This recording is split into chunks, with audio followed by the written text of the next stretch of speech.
Good. And we're live. Happy Friday, everybody. Wow, look at everybody here tonight. So we are here for our regular Friday night Psy'd-Kicks. Amanda, Allison, and I are thrilled to have uh, Spirit Box aficionados, Tom, Early Ritual, and Ramón from Moon Scarab. So welcome, gentlemen. Thank you for joining us. Thank you. Thank you for having us. And people are like, well, why are they talking about spirit boxes? Because lately we love talking about all things paranormal. Ramon's been having a lot of paranormal experiences. And yeah, all of us have had experiences. And we're like, well, let's do a spirit box show. And I'm like, all righty.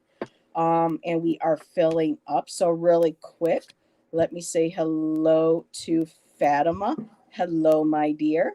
Thank you for joining us. And also, too, we're encouraging people to share their thoughts and experiences.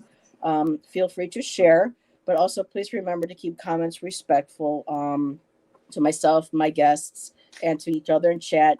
I know I don't have to really say that much. Every now and then we get a few people that pop in that have, their own opinion, and they don't always respectfully, share it. So, but this is just, people watching on playback or who may come in later who may not be familiar with my channel and with us.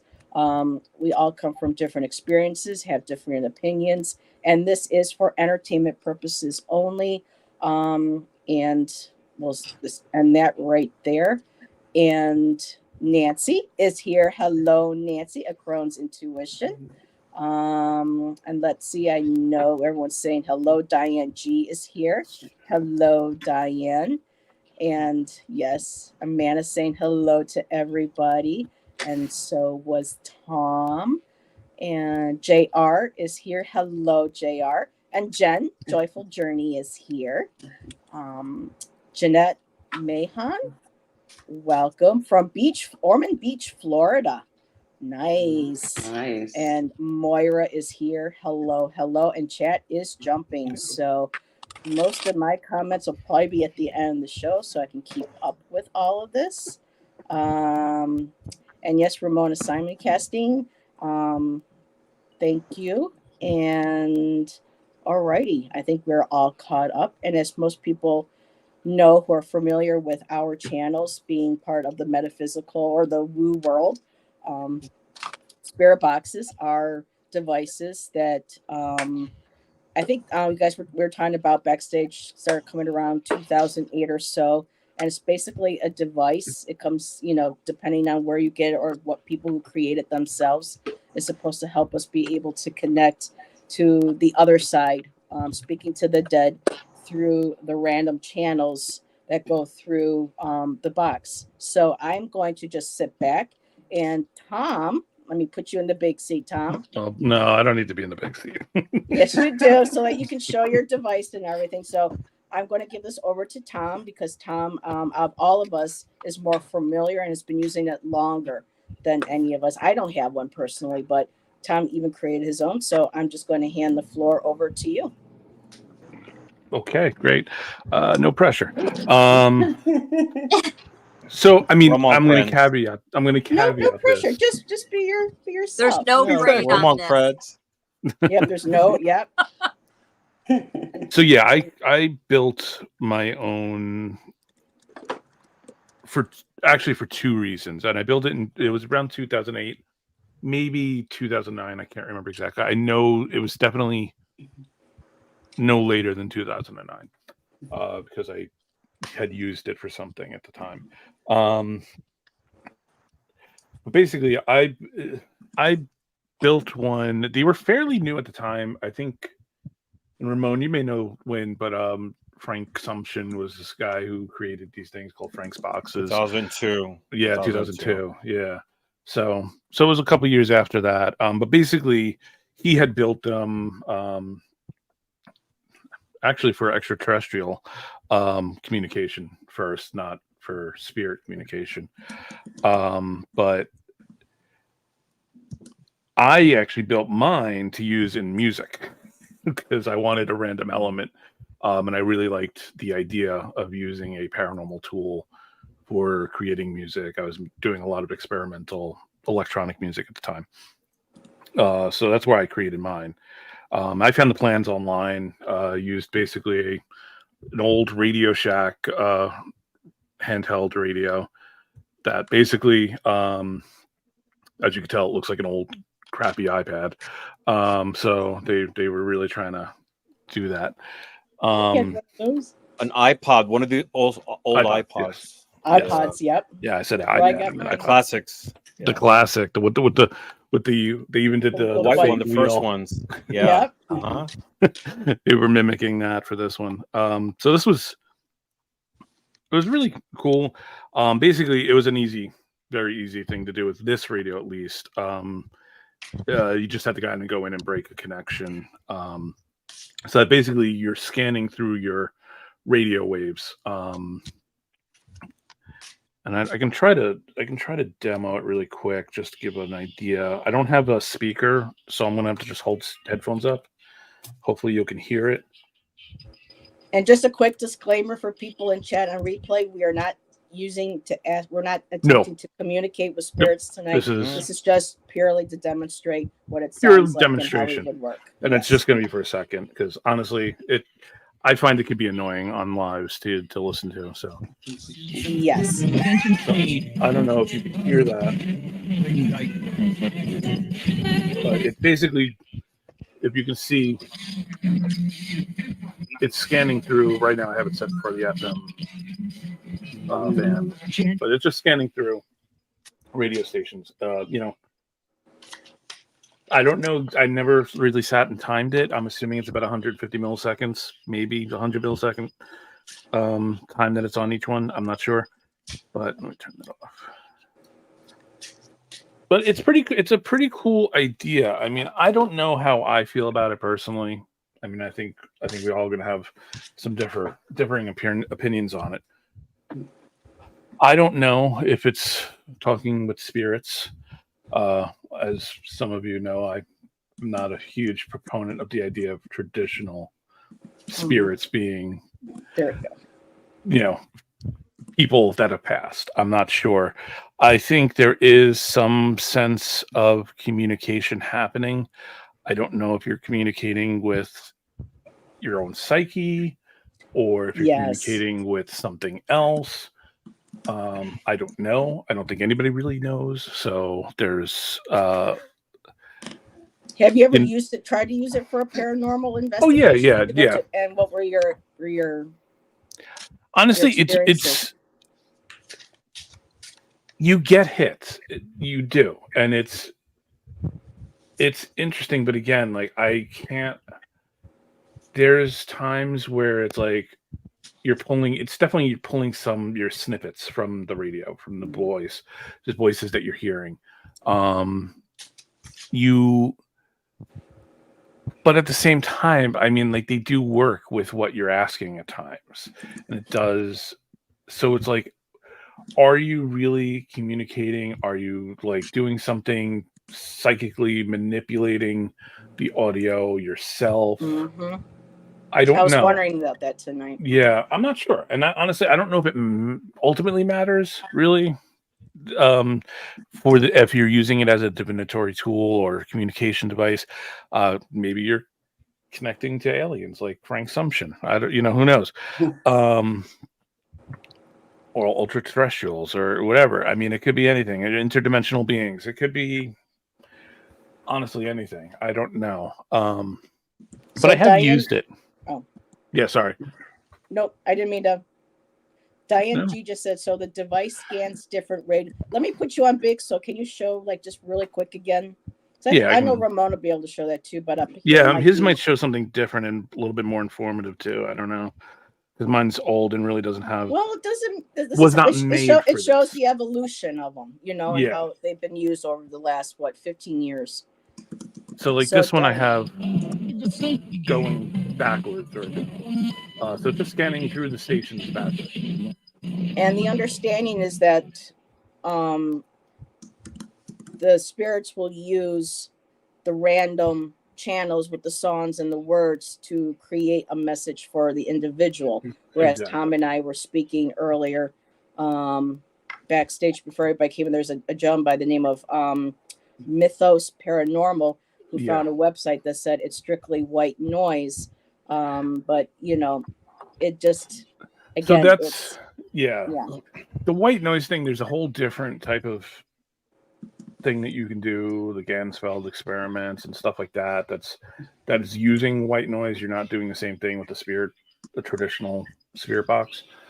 I actually do have the link for the Mythos Paranormal because I think he's a skeptic. He raises some really good points.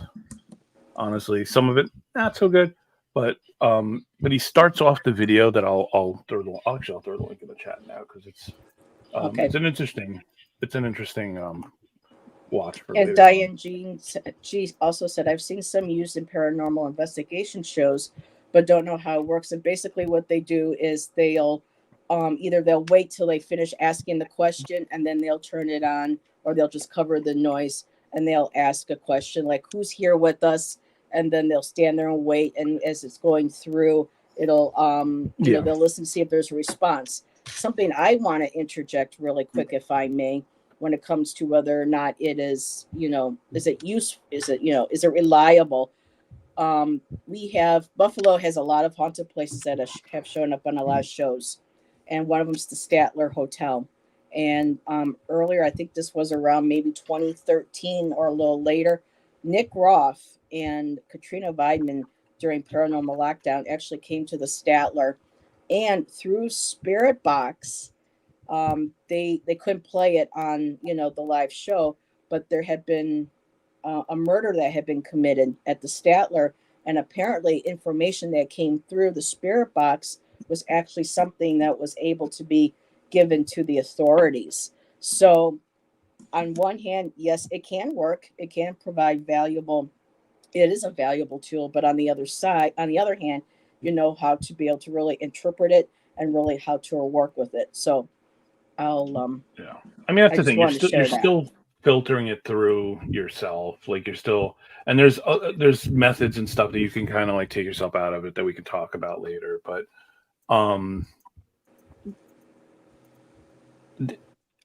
obviously you can get information it's interesting. There's some really, you know I talk about them to death when I'm on these shows, but like I really recommend like Hellier to people.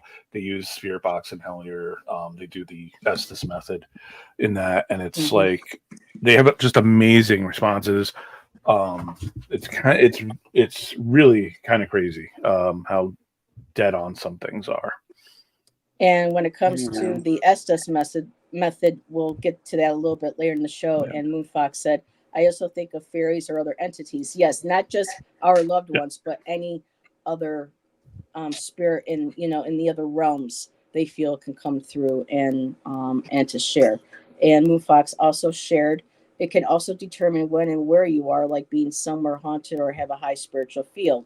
So yes, and one of the things I'll just mention quickly with Mythos is that when he was running it on white noise and something else, he didn't ask a question. There are times when spirit will not answer unless you officially address them. So that's another thing to keep in mind, you know, to play I don't want to say the devil's advocate, but to play the other hand. And Miss Tarot D is here. Hello, Miss Tarot D. Hi, Miss Tarot D. Amanda Sushi is here. Mama Sushi. Earl also has joined us. Moira's here. So I just want to give a shout out to a few people. Chat is really jumping, like playing Stairway to Heaven. And Gerald is here. Hello, Gerald. Hi, so Gerald. Let me just get. So, okay, Miss Tarot D is lurking while hubby is watching a movie. Carrie's Mystical Musings is here. Hello, Carrie. A new face. Welcome. Thank you for being here. And Amanda says, there's a Spirit Box app I've used, but it repeated a lot of the same words, included okay, yeah. So I have an opinion on that too, but I'll say that until later. So yeah, Ghost Adventure. Let me just go ahead and highlight some of these. And Ramon, I'm going to give you the floor over to you so you can share what you have and then I'll just highlight comments as they're coming through. All right. So, so we started this show assuming that everybody knows what a spirit box is, but I think we should define or give an idea for people who really don't know. So, a spirit box is basically it's an electronic device that that's used to communicate with spiritual entities. It's not necessarily with the dead, right? And the way it works, and basically what it is in general, is a radio that scans through different. You can use that on AM or FM, but it scans through different stations and picks up snippets of either words or pieces of music, etc. And the idea is that the spiritual entities use these snippets to create communication. And the way I kind of see it, maybe the example we can relate to is if you've seen Transformers, the movie, there's one of the robots, a Bumblebee. He doesn't have vocal cords. He uses like songs and pieces of radio transmissions to communicate what he wants to say. Yeah. It's like that, right? And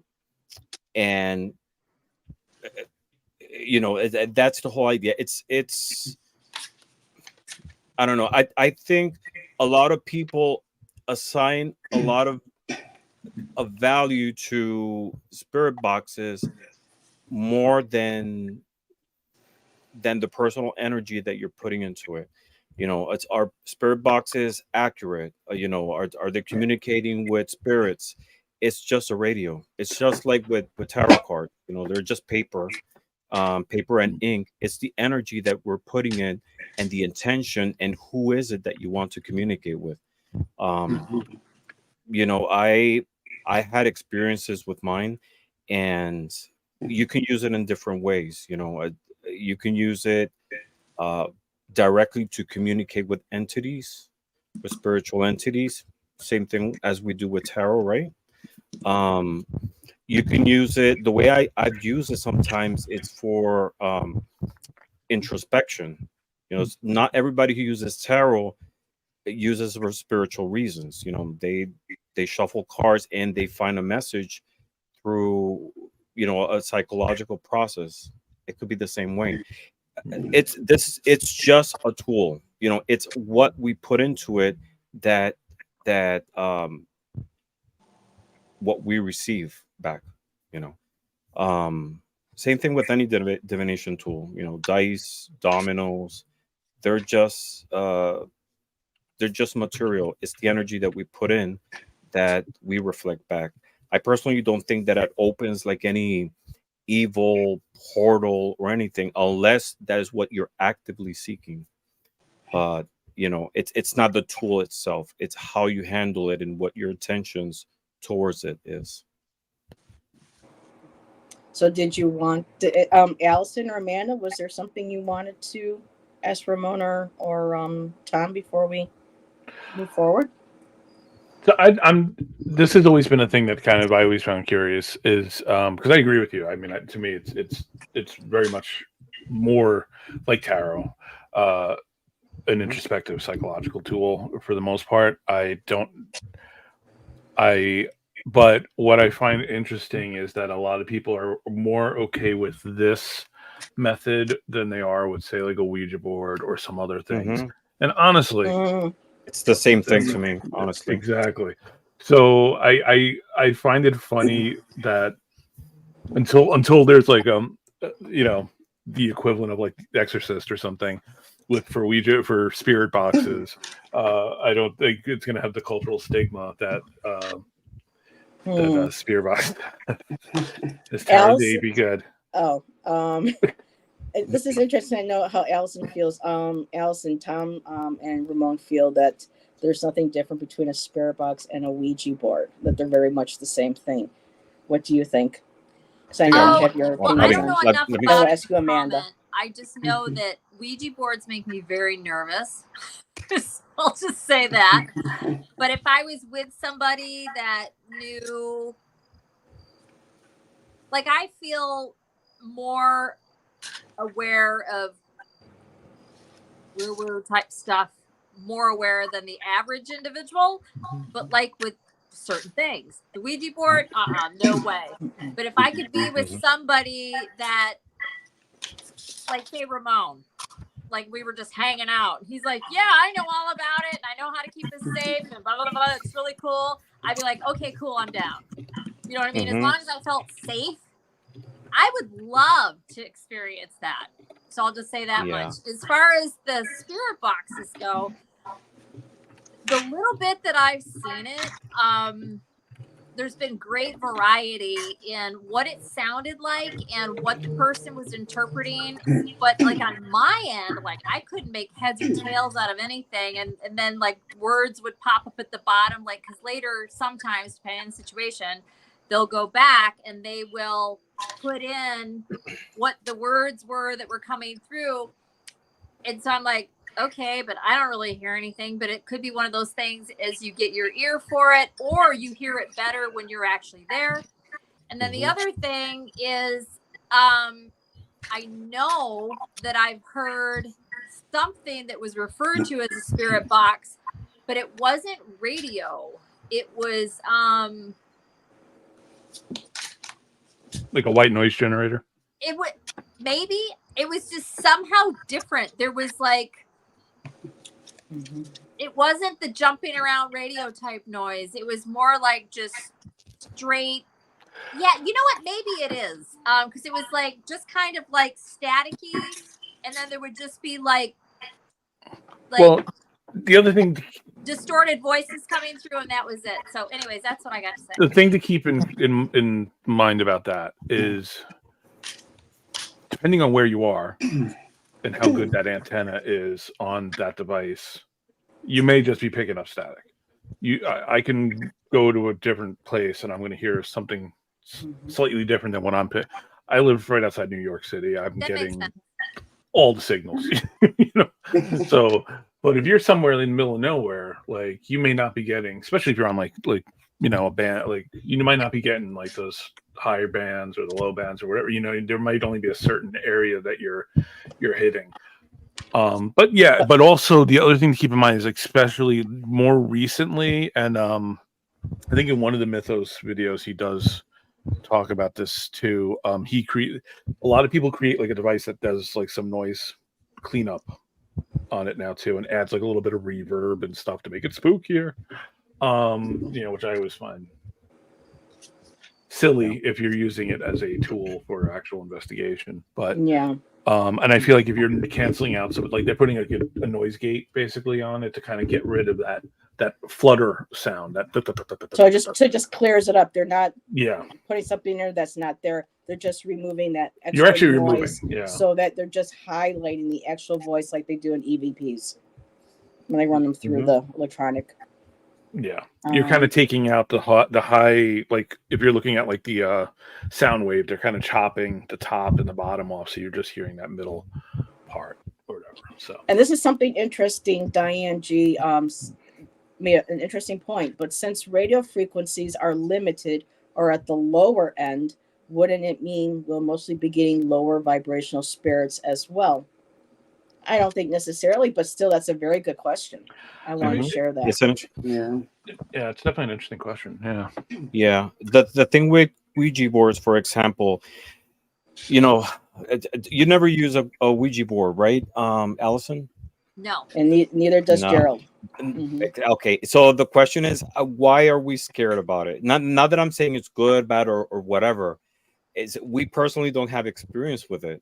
All that preconceived notions that we have comes from Hollywood, things that we heard from other experiences. It's the same thing with like tarot, right? A lot of people who haven't experienced using this as a tool, they're scared about it. You know, they associate it with the devil, with negative entities. And it's kind of like the same thing with the spirit box. We're assigning the Ouija board a power that in reality it does not have. You know, it's a piece of cardboard. It's a piece of cardboard. It's a piece of wood.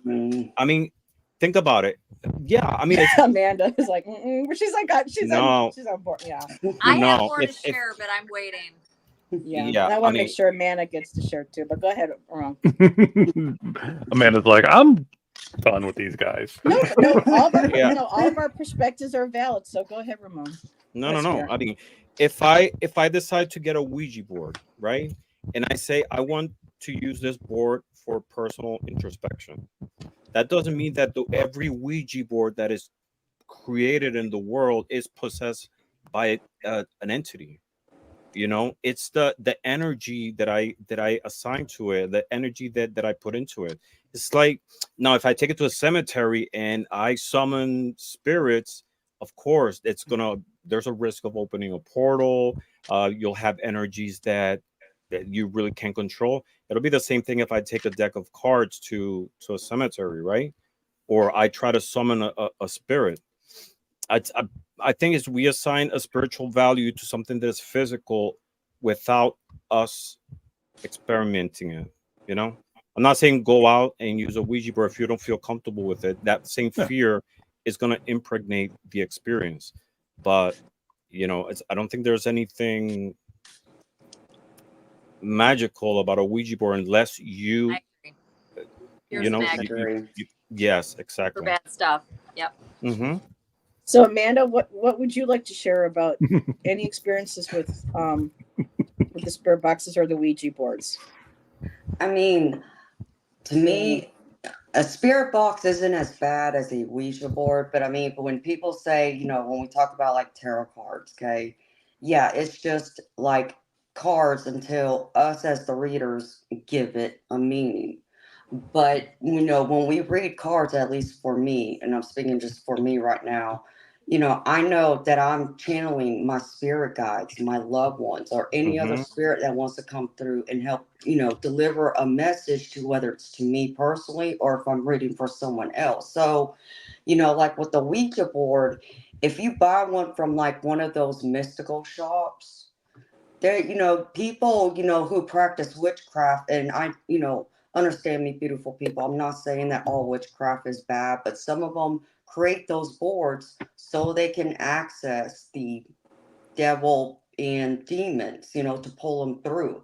And I thought, if my memory served me correctly, I thought some of the symbols on a Ouija board is, you know, like sigils, part of like the magic. So, um, I will not ever touch a Ouija board, but I know a couple of people who have, and ended up really bad to the point that one of them went through and it scared the living daylights out of them, that they ended up like throwing the Ouija board outside.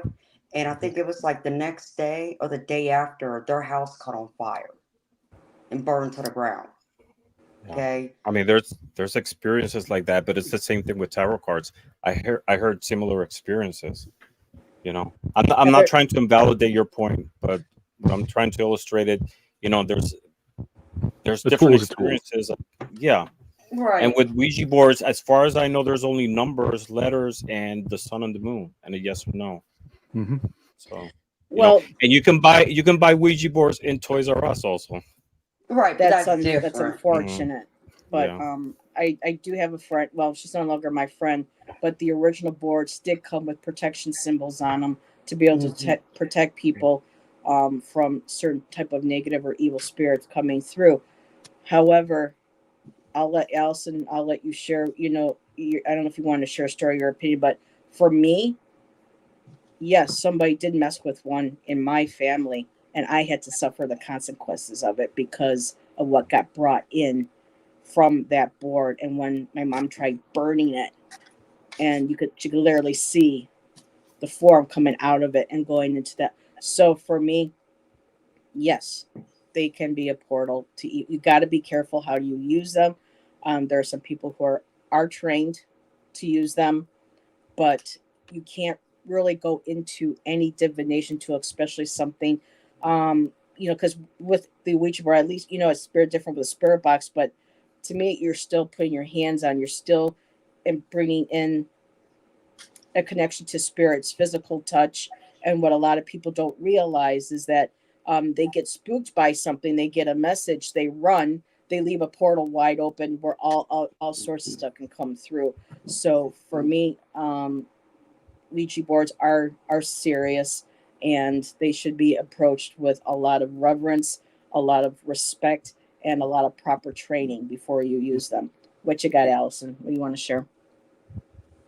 All I wanted to say is that I think the thing about it that's been a deterrent to me is that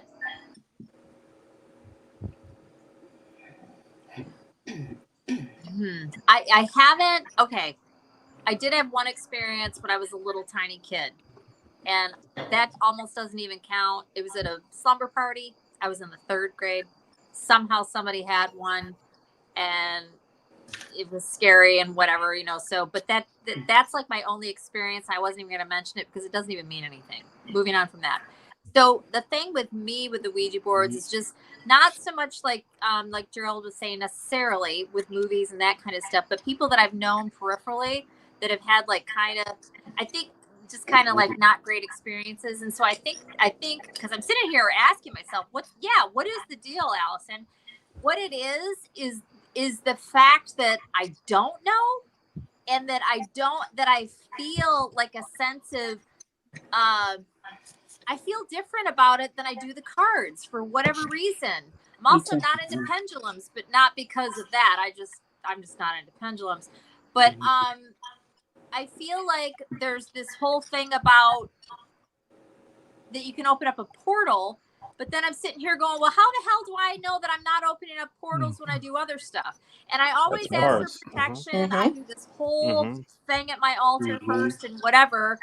And so I do feel safe and protected. So maybe I'd feel the same way if I did that with a Ouija board. I don't know. I just know that I've heard just enough probably, and I have not taken the time to go down the rabbit hole to learn. And so it's probably just kind of, also I'm not drawn to it. Like cards, the tarot, I should say, totally drawn to it. It's really the only tool that I am drawn to. I find all of them fascinating and interesting to a degree. But yeah, I just wanted to throw that out there. My argument would be the reason why you hear more stories about it or more negative experiences is because of the cultural stigma against it, based on popular culture, based on movies like The Exorcist and Witchboard and all those things. Tarot cards don't really have that. Okay, you got that crappy movie from last year or whatever, but that never really took off. I mean, they have a stigma, obviously. You know, some cards like the devil or the hangman or death. Yeah. Death and stuff, yeah. In movies, that creates that negative connotation. Yeah. Same with ghosts. They do the same thing with ghosts and spirits. Yeah. So, I mean, I think that here's my main thing. I mean, I think the biggest tool of all the tools that you're using is you. That is the biggest part of magic, communication, whatever you're doing. I think your belief plays a big part in that. And I think if you believe that you're going to contact negative stuff and you're pulling in negative things and you're opening portals, you're going to be doing that because that's going to be the reality that you're manifesting and creating for yourself. But you should do it before doing that, though. You should know how to 100%. Properly protect and all. The people that go out willy-nilly and just say, and then they let all sorts of, I mean, like I said, I experienced what happened with somebody messing with one, and I had to live with some of that consequences. Yeah, and possibly that person, it's infused the whole experience with a type of energy that wasn't used responsibly. Possibly something was left open and you suffer those consequences. That's true. Yeah, I mean, you should really be. It's like with any divination tool, you have to use it responsibly. You have, especially if you're using it for spiritual reasons.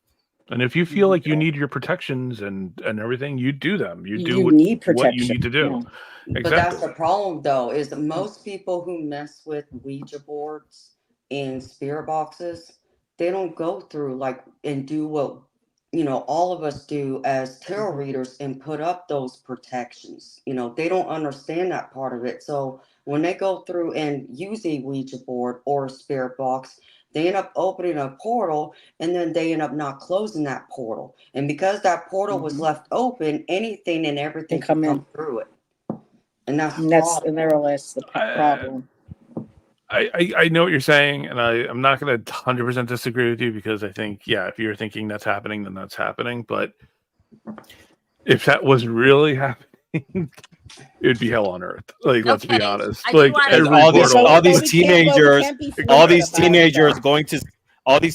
going to cemeteries with Ouija boards and then just dropping it there, and I would have single-handedly like a whole ruined yeah. Ouija boards have been sold as games for years. Yeah. Lots of people Mhm. have them kicking around in their And they shouldn't. basement or their living room, and kids come across them and start playing with them, and they're not doing anything.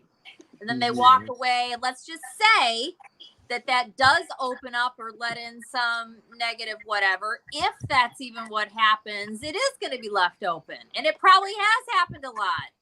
And it could be part of the reason that we deal with all kinds of crazy shit that's going on in the world. I'm not saying that, but I'm just saying, hey, devil's advocate. It's like, well, we don't know that hasn't happened. All I know is it was put out as a game, as a board game. This was like back in the Victorian era at some point. I don't remember. It was Parker years Brothers. ago. Maybe it wasn't Victorian. Maybe it was more like the 20s, 30s. One of you may know.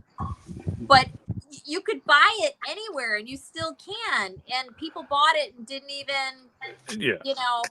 So I'm just saying. And Yeah, I'm no, not and they've saying been- that's true. Just throwing that out there. It's like, because like when we were screwing around with it, we had no freaking clue what we were doing. We were in 3rd grade, and there had to have been at least 12 girls there. And, you know, and everybody that you know knows somebody that screwed around with a Ouija board, didn't know what the hell they were doing. Times how many people?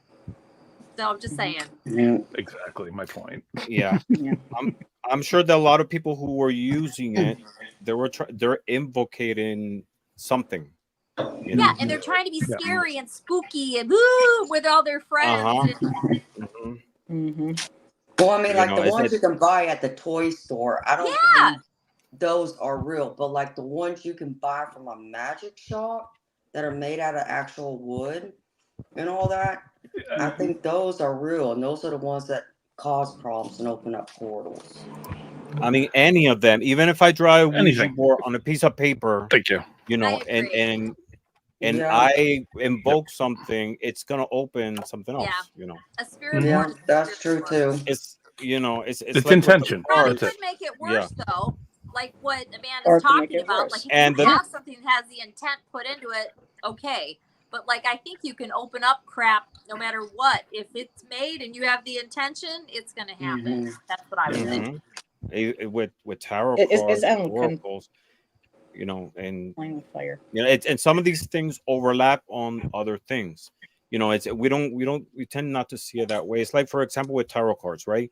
And we all had the experience when we're doing a reading. Someone asks, "What message does my departed one have for me, or my father who passed away?" And if you think about it, there's a very fine line between that and necromancy. What is necromancy? Divination, getting knowledge or messages through the dead. But we don't see it that way, right? So it's a lot of it has to do with the intention. It's the difference with necromancy is that you're directly summoning the dead, and there's certain rituals involved, but there could be a fine line between one thing and the other. There was a comment that Gerald made earlier. I wanted to share. Spirit boards are scarier because you're actually touching the board, and people are the conduit. Box is more passive. Now the thing is, I mean, disagree on that, but I don't think it's passive, because you're interacting. You're asking questions. Radio waves are all around you. You're part of it. You're part of that. You're that antenna half the time too. Like, especially people who are seriously doing spirit box, they're sometimes holding the antenna to have that signal coming through your body as a conduit. So there's still, it's not as passive as, you're not just sitting there listening to a bot. Like I'm somewhere in the middle with that. Though, when you're in a circle and you're all I'm somewhere in the middle with that, because if if you're trying to invoke something and I'm using my energy and I have someone else putting their energy in, you know, it can like mess up the frequency of what's coming in and out. It's like if we're doing a tarot reading, right? And we have a few of us handling the cards around, trying to get a message. It's gonna mess up the energies. I don't know. It's too much energy canceling each other and mixing up.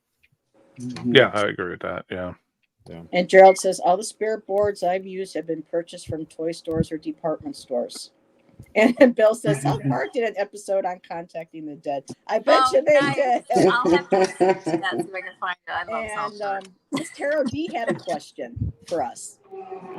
Is it true that the bigger the box, the bigger the spirit? Discuss. That's true.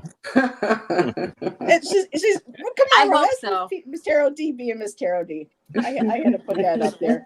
And Gerald did share also that he did a laugh and learn about spirit boards last year. So if anyone wants to go watch that video on Gerald's channel, that can get some more information, as well. So let me just go and make sure that I didn't miss. So yeah, the conversation's been jumping. So I've been trying to get as many people up as there is. Can I ask a Bill, question? Sure. So Ramon, I'll be right back. do you feel like, I'm not saying I'm going to do this at all, I'm just throwing out a scenario. Let's say I go buy a Ouija board and I want to sit down and Bring you to the dark side. call on my spirit team and put out all the protections and all of that, and I want to ask for, there's a good friend of mine that died, or whoever. Do you think that the average person like myself, with what I know, could protect myself well enough to do that and then close it out correctly and it would cause no harm, in your opinion? In my opinion, yes, because I mean, it's again, it's the intention that you're putting into it, right? If you're like summoning spirits that you don't know, you're not properly trained, you don't have that connection, that spiritual connection and that sense of protection, it'll be totally different. But I think it's just a tool, just like with tarot cards, with dice. It's a method of communicating with the spiritual realm. It's, of course, a lot of people. Sorry. I felt the same way about Ouija boards, and I recently purchased one. I ordered one, and it's not necessarily yet to use it for spiritual reasons. I want to use it for introspection. It's just guide the board around just by myself and see what messages I get, maybe from my subconscious. You can perfectly use it for that reason. Like a lot of people use tarot cards for introspection, not spirituality. But if you decide, I feel, this is my personal opinion, if you get a board and you decide, you want to connect with your spiritual team, with your angels, you could definitely use it to get messages. It doesn't have to be, that's what I was trying to say earlier. It's the box itself. It's a piece of radio. The board is just a piece of wood. It's what the intent and what you put into it, what you get back. Do you find it no different than any other tool? And no. And then one other thing that I would ask you, not that you're an oracle, but I'm just asking you. No, of course. Do you feel like, and so the best approach would be to do it solo. Put up your protections, be by yourself, but you are connecting with whatever you are looking to connect with. Nobody else is there. Nobody else is involved. It's yes. Okay. I personally wouldn't do it with anyone else because I don't want to mess up the energies, Yeah. And if I want to use one in a spiritual sense, I would like to connect with my spiritual team, my spiritual guides. Yeah. And it'll be just no different like any other divination tool that I use. I realized something while we're sitting here talking. I said that it's just the tarot, and that has been true. However, I'm realizing as I'm sitting here, I've always been interested in the Ouija board, always, but I just was like, nope, because of everything we've already discussed, and I just didn't even consider it on the menu. If you would have asked me a year ago, I would have said no, definitely not. Spirit box, no. Not on the menu. Boxes, no. Right. But What changed your mind then? Yeah. Well, experimenting through different divination tools. It's starting with tarot, then with playing cards, with oracles, with dice, with pendulums, with scrying. I came to understand that they're all the same thing. They're just different mediums of communicating with the divine. It's a dice is just a piece of plastic, but when I present it to my spiritual guides, and I want these tools to be a conduit, a mouthpiece of messages for growth, for spiritual direction, for comfort. It transforms itself into something different. Yeah. And See, what's interesting to me is that, like, for me, scrying is the scarier thing. Scrying with a mirror, like with a black mirror or something, is definitely a scarier thing for me. Why? The visual element, I think, is what creeps me out. I think part of it too, it goes back to Hollywood, right? Oh, 100%. Yeah. Yeah. But spirits, mirrors can't be a portal. Yeah, though. but anything people that's have to visual understand. is intense.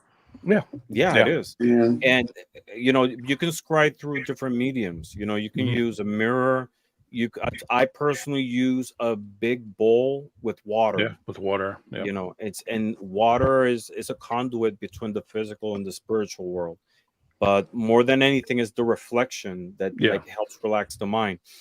And scrying is not as difficult as a lot of people think. The problem with scrying is if you're focused, wanting to see an image, you're not going to see it. And the example I put, we all scry without even realizing. It's like the classical example when you're driving, right? You're driving, and we all have this experience that there's been moments that you don't remember how you got home. Disassociation. Right? Yes, like you were conscious, of the people crossing, of the lights and everything. But I find myself sometimes when I'm driving in the highway, I'm focused on the lines, and like my mind goes away and a thought becomes a vision. And sometimes I get like these, like things play out and ideas and messages come out. And it's the same thing. I'm not looking at the lines wanting to see something, but the visual component, relaxing my eyes and my mind helps to open that portal, which a lot of times it's mental, it's psychological, but other times it's spiritual as well. And it's the same principle as with scrying. You have to not to want to see an image to be able to see one. If that makes sense. So why doesn't anybody use a crystal ball? I mean, it doesn't work for me. I don't like crystal balls. It doesn't work for me. I need like a bigger surface. What? The bowl that I use is I mean the bowl I use is like really big. I need like a large surface to be able to relax. People have done so many different things. I just thought of something you were talking. Now I can't remember what it was. Oh, has anybody here done anything with candle flame or fire? I know Ginger does the smoke on the paper. She taught Nancy how to do that and scry with the smoke. I mean, like watching the candle flame or watching a fire flicker. It's like if you're camping. Very cool, but I probably should spend more time with it. But that's interesting. And it's kind of like the experience if you're camping and it's dark and you're just looking at the flame, you're just like focusing. Your mind goes somewhere else. Takes you out of a it's different the same brain thing. space. You're literally doing the same thing. It's just with a different. There's so many ways to scry. You can scry looking at clouds, looking at the surface of water. I have done it with clouds, even as a kid. I didn't realize that's what I was doing. I think we've probably all done that a little bit. Yeah, with shadows of the leaves from trees. There's so many ways. Just really quick, Audra said scrying because Audra's new to all this. So Audra, scrying is when you use a mirror, water, or you stare into an object or into any sort of object, whether it be a bowl of water, like Ramon said, looking up into clouds. But it's like when you let your eyes just go and you look and you wait to see if you see forms or symbols forming in the reflection of water or in clouds or whatever it is that you're using to scry with. So scrying is basically letting your mind go, relaxing, and just looking at and waiting for, any images or messages to come through. Did you want to add to any of that? Well, Ramon? it's like I think the most simple, basic way to visualize it. It's like when we see in movies, the crystal ball, right? And you see like images playing in the crystal ball, something like that. But it's a different process. You know, it's relaxing your mind, and you know, like it's your mind relaxes in such a way that it opens up a vision or a message. And Gerald says, I often use my spirit board with my pendulum. Is that more spirit board or pendulum usage? I've come to notice that my pendulum isn't as accurate as I would like it to be, so I don't use it that much. But Miss Tarot D said to you, Allison, you are by no means average. You are super strong psychic. Yes. And Gerald says, I agree, Miss Tarot D. Allison is by no means average. She's intelligent and used to honoring and protecting herself when divining. Yes. So you guys are so sweet. she doesn't give herself I agree. enough I agree. credit. Yeah, I agree. you don't give yourself enough credit. Well, thank you. Thank you. Thank you. I need to apply myself more. We just gotta. You're doing just fine, Allison. You don't. And need Diane to... says, "Thank you for explaining what scrying is. It's just healers here use that with a loom or candles, but I didn't know what it's called in English. So yeah, here it's scrying, and you can use.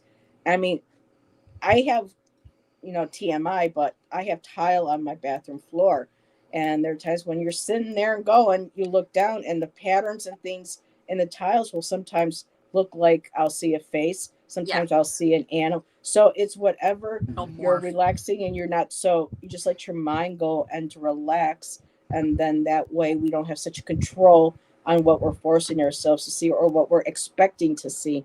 And then when certain shapes or forms come through, and then that could be, interpreted as a message. So, I just thought of something else, and I wonder if any of you guys did this. Do you remember, and maybe you weren't even a kid, but I did. I can remember closing my eyes and like looking at like your eyelids, and you would see and just watching it. I don't know if you know what I'm talking about. So it's kind of like red with darkness, and it just kind of moves around, like little dots or things like. Yes. And just and you could also like lay like this, and then there's a little bit of pressure on the eyes, and there would be even more of it. But if you watched it, you would see stuff. Does anybody know what I'm talking? I saw. It fades out. A beautiful spirit. What was that, Amanda? Oh, I'm sorry. I just saw a gold spirit orb. Nice. Oh, sorry. Say hello for us. I just wanted to mention that. I'm like, well, that's probably scrying too, then, or something. But because you definitely would see things for sure. I mean, I didn't know what I was looking at, but and that was when I was a kid. I don't pay any attention to it now, but anyways. Yeah. Why is the orb okay? Why is there an orb flying around okay, but not contacting something? This is making contact with you now, Amanda. And you're okay with that? Because I know the difference between evil and good. That's why. So when spirits come around me, I'm one of my gifts is clairsentience, which is the ability to feel the vibration, the energy, and the environment around you. So I pick up when it's good and when it's evil. And then another thing that I do is I have the other gift, clairalliance, which is the ability to smell. Like people call it phantom scents, but it's when a scent will appear that has no source, and then it suddenly disappears just as quickly. So when an evil spirit were to make themselves known, they can't hide themselves. Like their scent will give them away because they have that scent of like sulfur or rotting meat, that type of thing. So that's why I get the scent of, if it's good or evil. And because of what I lived in my house, Amanda, I know what that evil, that negative feels like, because if I go into a place or I go into a dream state where I'm astral traveling and I feel those energies come near me, I automatically know it's that awful bone chilling cold where you feel like something is just going to and then that long after you feel, and when you try to say something or scream or something, it takes your voice away from you. So I know exactly when going into it and feeling something like that. So yes. Yeah. I Well, and the agree other with you thing on that. I is experienced there's that. been the rare occasions I've even had a spirit orb speak to me. So like I've had one, a blue one appear, and it was my mama. She was talking to me. Another time, I had an orange one appear, and it was my maternal grandmother. So they've made themselves known of who they are. But do I get a sense that, like, confirmation that that's who it is? Because I know some people talk about, well, there's trickster spirits. I mean, yes, but if you take in all those abilities and use them, together, you Yeah. get a sense, good or evil. Mhm. So I hope Yeah. that answers your question. Do you ever get like evil orbs out of curiosity? I think I've seen two or three, and they either Do they appear look in, different to you, or no, they're just black or brown. Yeah, they're black. Yeah. Yeah, so it's I've like, seen brown. Mhm. no? yeah, brown's mostly like a negative energy, so it'd be like a human spirit. Doesn't have to be evil. It's just one that, just had a crappy life and that kind of thing. But Mhm. an evil spirit will appear as black. So yes, I've had one. In fact, I knew it the moment I saw it. And so I went through and I called out to my archangels and God for help. And as soon as I did, the black spirit disappeared. And then I saw three spirit orbs appear right behind it. And it was blue, gold, and purple. So that was letting me Beautiful. know my angels and my loved ones had stepped up and got, rid of it. So hope Now, that answers your question. Yep. Ramon, you had brought in some more another a device as well. Did you want to go ahead now and move into the Yeah, I'm next? curious to Share see what? this one. Yeah, I want to see. So about 6 weeks ago, I decided to buy a spirit box. I didn't know really about spirit boxes until I heard you, Heather, talking about it in a channel. And you were talking about Ouija boards and spirit boxes and how, you felt funny about them. I started reading about it and I wasn't intrigued about spirit box. So I bought one about 6 weeks ago, and it's this one, and it's from a brand called Paranormal Spirit Box EVP research device. And EVP is electronic voice phenomenon. And there's a lot of models available online. I got this one from Amazon. It was kind of pricey, but They're all pricey. I yeah. wanted, yes, I wanted this one because when you're using a spirit box, you're relying on what you hear in the moment. And if you're like on the exterior, which I've seen a lot of people doing, I'm pretty sure with the external noise and audio contamination, you might not be able to pick up on a lot of things. So this one, what it does, it has the feature of being able to record as you're scanning, and then you can download it. Wow. To your computer. Cool. Fancy. Yeah. So Ramon's going to start his own paranormal society for research and for I'm for gonna have it, Joe. investigation. So let me start by this. I'm the type of person, when I look into something, and the example, this one, I like to read, I like to do research, but I start with videos that debunk what I'm interested in.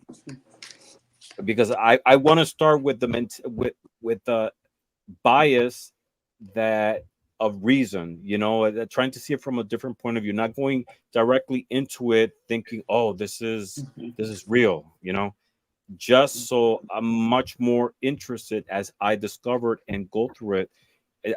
For me, to the point to be able to, when I decide to use something as a divination tool or incorporating in my life, I know that it's something meaningful to me. So I got this device about, like I mentioned, 6 weeks ago, and when I received it, I didn't open it for a couple of days, and then one day I was connecting with one of my spiritual guides, and I opened the box, and at that moment, I know something happened, or that this became established a spiritual connection, because I actively was in the middle of a spiritual connection, and I asked, is this real? Should I use this? And I turned it on and I started scanning, and the first thing I heard was open up. It's I took it like open up yourself to the experience. I got a little bit freaked out, I have to say, and I shut it off and didn't use it for a couple more days. But Ramon, you're crackling up a little bit.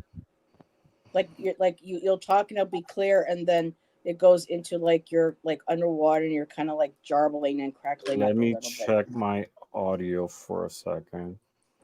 You hear me better now? Yeah. Okay. So, I don't intend to use it at the moment for spiritual reasons. Not trying to establish connection with spiritual entities. I want to use it for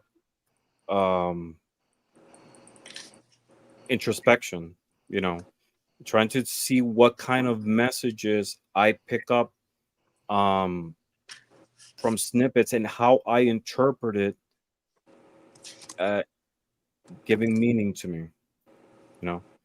Like I was mentioning, not everybody uses tarot cards for spiritual reasons. Some people shuffle cards and they find messages of things they already know projected in the cards.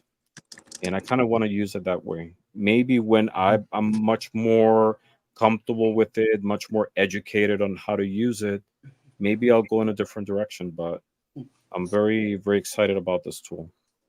Awesome. Very And cool.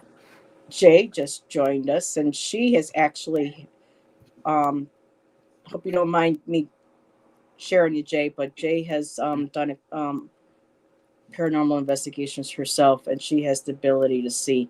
And she has let me know on several occasions that there are times when people speak through the boards or they speak through the spirit boxes, that the entity that's coming through isn't necessarily who they say they are or who we think they may be. So that layer of protection is extremely important when using these types of devices. It's a lot of it is discernment, it's Mhm. and like Amanda was saying, you feel and when something is right or is off. You feel it, you just know. Well, it's like, someone had said, I'm just going to answer this because I saw someone make a comment about, me being clairvoyant, how I see spirit orbs. Everybody always wants to say, well, that's not, real. Those are just floaters in your eyes. No, because I've been seeing since I was 6, 7 years old. And if they were floaters, I'd be blind by now. And I got perfect vision. So what people don't understand is like, when we talk about spirit boxes and Ouija boards, spirits are energy. And so many times when they come into our world, they end up coming in as a ball of energy. And some of them, can and will manifest into a full body apparition.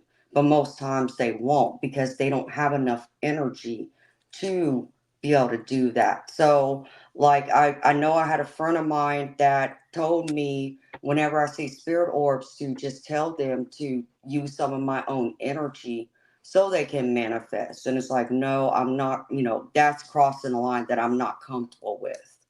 But, that's just something, like you said, when you feel, And for me, when I've seen spirit orbs, just like I said, I've heard people talk to me, my loved ones. I've even been touched. Like, I remember one of the times when I heard my grandmother's voice because the orb appeared right here, right above me.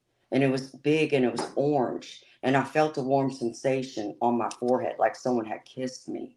So it was a warm sensation, though, like you would think someone kissing you on your head. Also, you wouldn't be seeing it in different colors. That alone right there, the fact that it changes in the different sizes, and sometimes they're near you, and sometimes you physically feel them, and sometimes you this, that, you're always going to have somebody that's coming in with some sideways nonsense. So true. Because I see them in different shapes too. Like when I've seen spirit orbs, I don't just see them in like a round circle or sphere. I've seen them in other shapes. Like I've seen them in like a triangle. I've even seen one appear like it looked like a white dove, like a white bird, you know. So it's different, you know, it's not always the same thing, but I know that's how some people look at it though. That is just, you know, well, your eyes are bad. You need to go to the eye doctor. No, I've already had my eyes checked. So it was just something I wanted to mention. Sorry. No, don't be sorry. This is us about sharing our experiences and answering, you know, the questions in chat. And again, really quick, thank you everybody for joining us. We've had over 30 people in chat in between both our channels joining the conversation. So this is wonderful. And good night, Miss Tarot D. Thank you for joining us. Good night. So we're all, and for me, well, not for me, I don't really see orbs. I saw a few during shows that I did last year where you could see them through the video. But just like a month or two ago, Shan saw a blue one in the living room. And I was like, I don't get to see blue orbs. So I guess he's special. But I've seen one time, and it's when I was staying at my mom's house after she died. And I don't know who it was. I don't know if it was her, my grandmother, or my grandfather, because it had been their house. But I only saw one. And I also saw when I was at that house, the way it's set up, like all the bedrooms kind of faced each other in like a round type hallway type thing, roundish.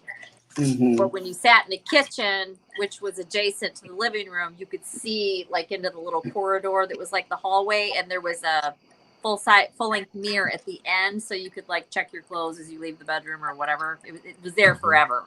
That full-length mirror was always there. I saw somebody walk through there out of the corner of my eye, and I know I did. But anyways, sorry, I just had to throw that in there. These, no. Like, I saw an all orb. these. There was one time. It's the only time, and I know I saw it. But it reminded me. I remember when you were a kid, you would blow bubbles with the bubble blow thing. It kind of looked like that, and it was about that big. I don't know, about 3 inches or so, and it kind of looked like that too. And it moved kind of fast, but not super fast. And I saw it, and I focused on it just for a second, and then it was gone. But I know I saw it. I know I did. That's cool. Yep. That's awesome, Allison. Was that Ramon? It's one of those things that, you know, someone might be hearing what Amanda's saying and be like, oh, an orb, please, that's her mind, or maybe her eyes or whatever. But it's something that she experienced. She knows it's real. And no one from outside can understand or has the right to invalidate it, right? It's like when you're dreaming, you know, you might be having a dream that if you tell someone doesn't make sense, but only you understand the storyline of what was going on, right? And these spiritual experiences, when we tell them, a lot of people don't understand them, or they think it's our mind, or we're just making it up. But they work in such a level that have meaning for us, and they're real, you know. Yes. Yep. You know, and just because no one can understand it doesn't make it any less valid. Exactly. You know? No one has to. You don't need validation from anyone for your personal spiritual experiences. Exactly. Yeah. Yep. Like Heather, with me. Would you like some tea? I would love some. Thank you, Ramon. And when it has happened, I don't know about you all, but I'm sure it's the same thing. When you have experienced something, you know that you just did. You know it. I never question it. it doesn't happen as much as I would like it to. But again, that's partly my bad because I don't spend enough time doing all the stuff. But when I have a visit, and I've had several, I always know. It's like, oh, wow. Yeah. And my good friend that died, Adam, whenever he comes around to visit, which is not as often now, I always know. It's so obvious. It's like, okay, because he'll do like boom, boom, boom. It'll be like 3 or 4 things like within a short period of time, and then it's just done. It's like, okay, yep. And it's very obvious. And yeah, it's such a, I don't know about you guys, but it just makes my whole day, week. You know, it just depends on what it is and what happened, and yeah. Oh yeah, I love it. It makes me, you know, it does bring a smile to my face to know that they're around, and they, you know, make themselves known to me to let me know they're here. So yes, it's funny. I mean, my gift is nothing like yours, and probably all, again, we're all very different, right? And the intensity of it, how often, and frequency, and blah blah. But like me, and I love getting that from his name is Adam. I love getting messages and visits from Adam. It's just, it's crazy that I was just realizing this sitting here. He's the loudest, the most persistent, and the most like, hey. But you know, the reality is, I'm just now realizing that's how he was more like that in life than any of the people that I would also like to hear from. So that's kind of interesting. Like my mom was kind of quiet, and she was just kind of an observer, and she just kind of sit back and, you know, whatever. And so her visits are very subtle. Like you can miss it. If I'm not paying attention, I'm gonna miss it. I'm not even gonna notice it. And you know, that kind of thing. But yeah, it's I was just noticing that. And I'm sure the visits are similar to the personality that, you know, it makes sense that they would be. And that's something that only you can understand. And it's like when you have my best friend, right? We know each other for like 30 years. And we have jokes between us that only we understand, certain words, and you know, and you try to share with someone and it doesn't make sense, but it's meaningful, and that's what makes it even much more special. Sure. You can say a word or a certain look, and it means volumes. It's the same thing in the spiritual level. These are small things that from the external eye might not make sense, but it touches you in such a way that it makes it even much more special, right? Yes.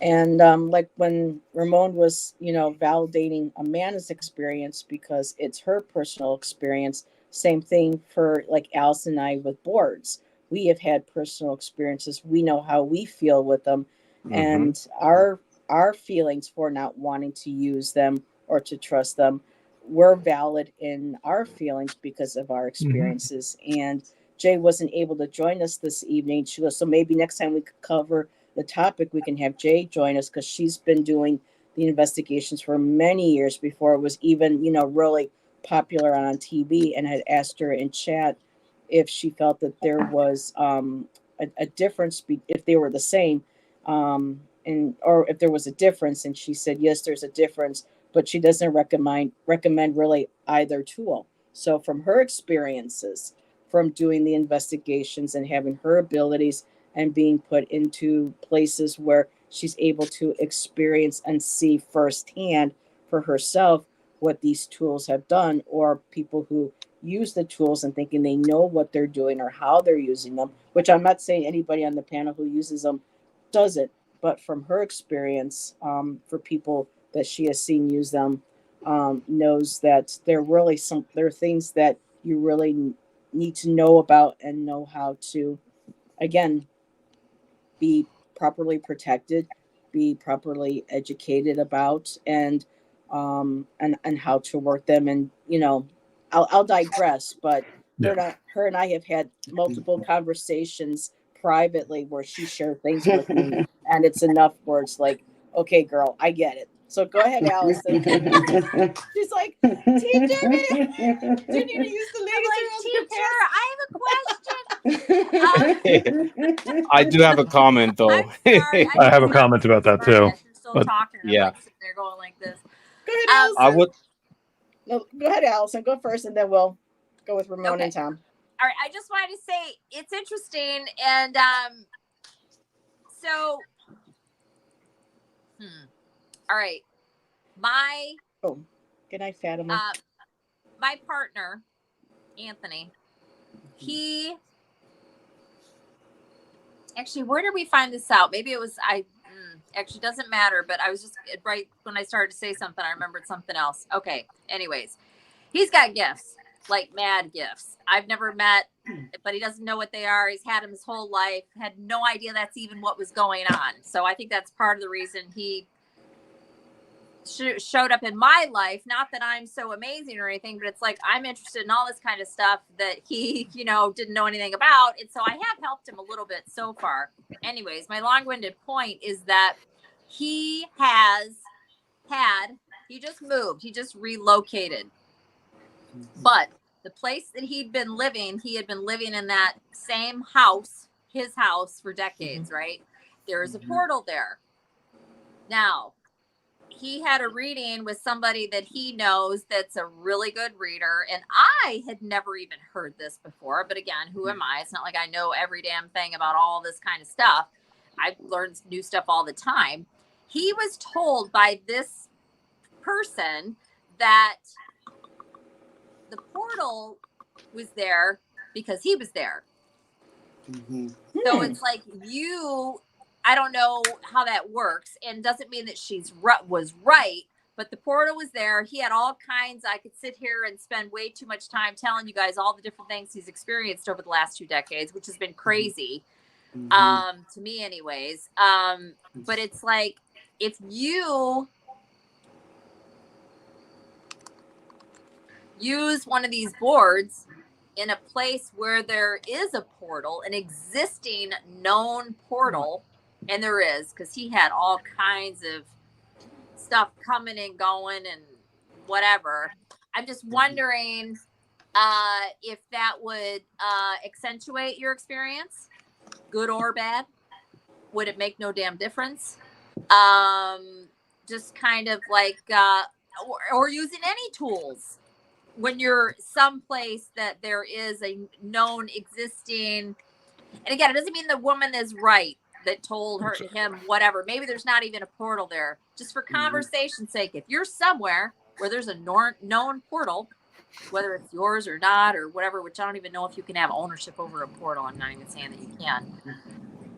I'm just wondering what, if any, impact, because we know there's portals at places, right? And there's very powerful places and this and that. Like I was at Mount Shasta once years ago. I lived in California for 15 years, but I was at Mount Shasta with my partner at the time. This was after my divorce.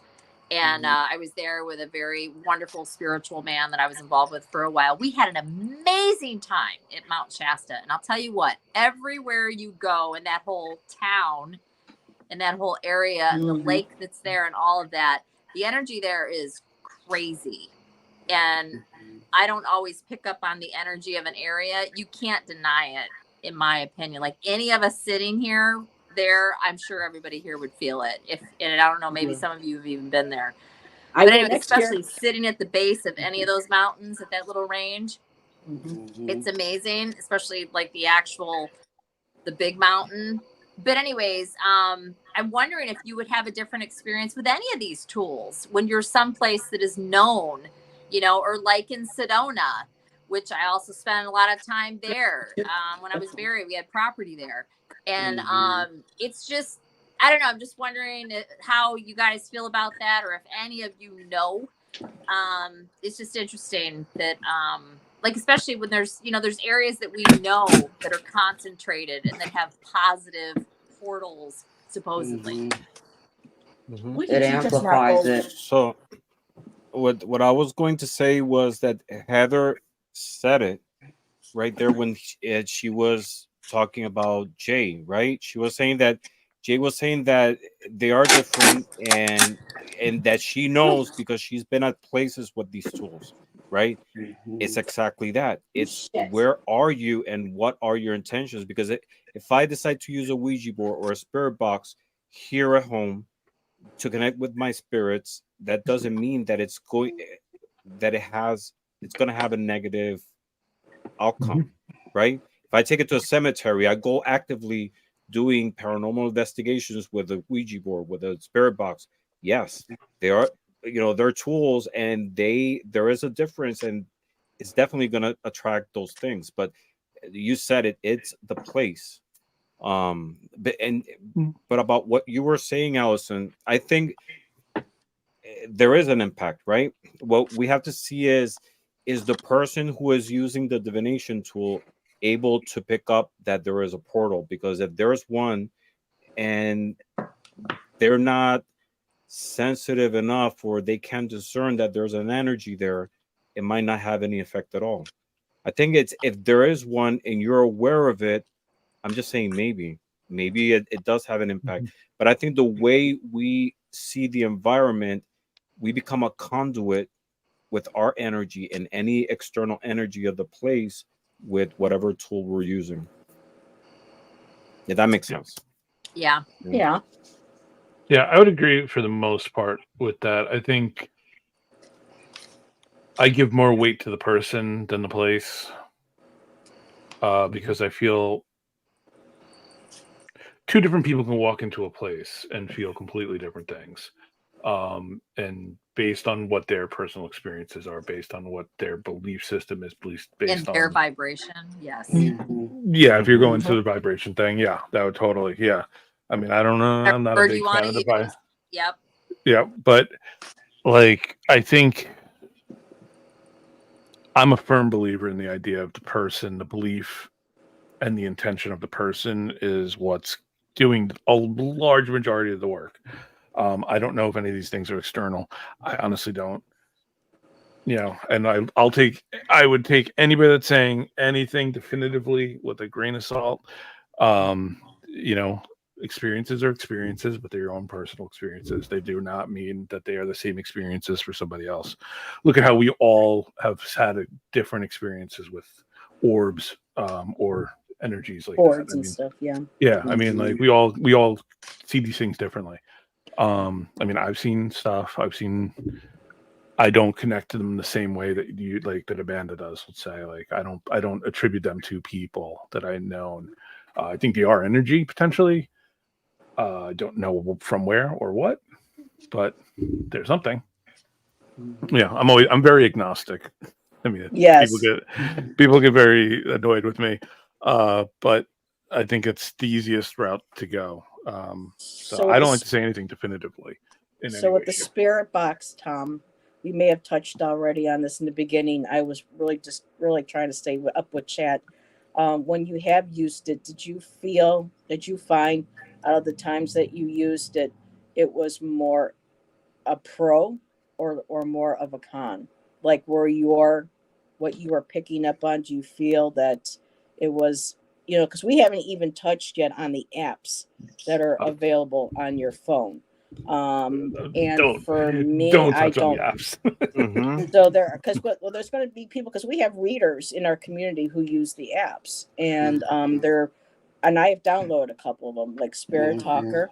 I have downloaded Necrophonic, and just alone that, but the database, they intentionally put scary words in there, and I've had some people say, well, you're not, you need to use it for a while to be able to connect with it, so that you get the spirits and the words connect with what your understanding is, and I'm just like, no. Yeah, Jay goes, the apps. Exactly. So but let me say this about that. Could the apps work for you? Sure, they may. You may be. I mean, honestly, anything's a tool. I can take a CVS receipt and divine with it if I want to. Anything is a tool. Like, yeah, the apps. I just kept. But the apps, same words. They are something just to make money with. They are. They're preloaded with words. I mean, that's obvious. And They're it's only going to intentional. get worse. Yeah, and it's only going to get worse with AI because like it can be listening to what you're saying and then give you what you want to hear. Yeah, exactly. Or what you expect to hear. I'm not saying that they're doing that right now, but they could be, and they very much will be in the future. So, and there is something called the paranormal puck that's been out for a while now, and I first saw it on Ghost Adventures, that was designed by one of their tech guys, and I don't know if that's a whole other. I mean, they're similar because you're talking into a device, but instead of coming through the white noise, it comes through the electronics through a program, and then it puts the word onto a screen. So that's another form. Of course, you got the SLS camera, but anything can be a tool. Anything can be used as a tool. But how accurate they are. And I mean, see, like a lot of. I mean, comes to the person. I don't. Go ahead, Amanda. Yeah. I mean, just like I said, because all spirits are energy. So I'll share a story with y'all. This was, I don't know, about 4 or 5 years ago. After my daddy died, I didn't remove his number from my cell phone. And one night, I was just thinking about him, missing him, that he had been gone for, that long. And it just hit me, it'd been some years. And I think it was like not even maybe an hour or two later, my phone rings and my daddy's name pops up on my phone. And, of course, I go through and I answer it, and there's nothing on the other end. But the fact that happened, spirits can mess with electronics to get our attention or to communicate. And I think that's something that a lot of people don't understand or realize, because even some of them will go through and mess with your radio. If you've ever heard static, or you even see your TV, if it gets staticky, or, the volume changes, they'll do all those things just like your lights. They make them flash or flicker for the same reasons, is to get your attention. They're trying to communicate with you. So when it comes to spirit boxes, I can't sit here and say it doesn't work. I mean, are there some that are pre-programmed that I think are a bunch of crap? Yeah, I do believe that. But am I going to sit here and knock it and say 100% of it's crap? No. I can't say that. Again, because it comes to our experiences with them. Yeah. Right. Yeah, and I would say, if you're somebody who's interested in the idea of it, I'm not going to say don't download an app. Use it, see if you like the idea. But the problem is they're very expensive to get like a real. I mean, and it's silly because it literally is it's a handheld radio that like with like a connection broken in it. A little bit more work because some of them now like the problem with mine is like mine I can't I could if I went in and did work on it, but I don't feel like messing with it.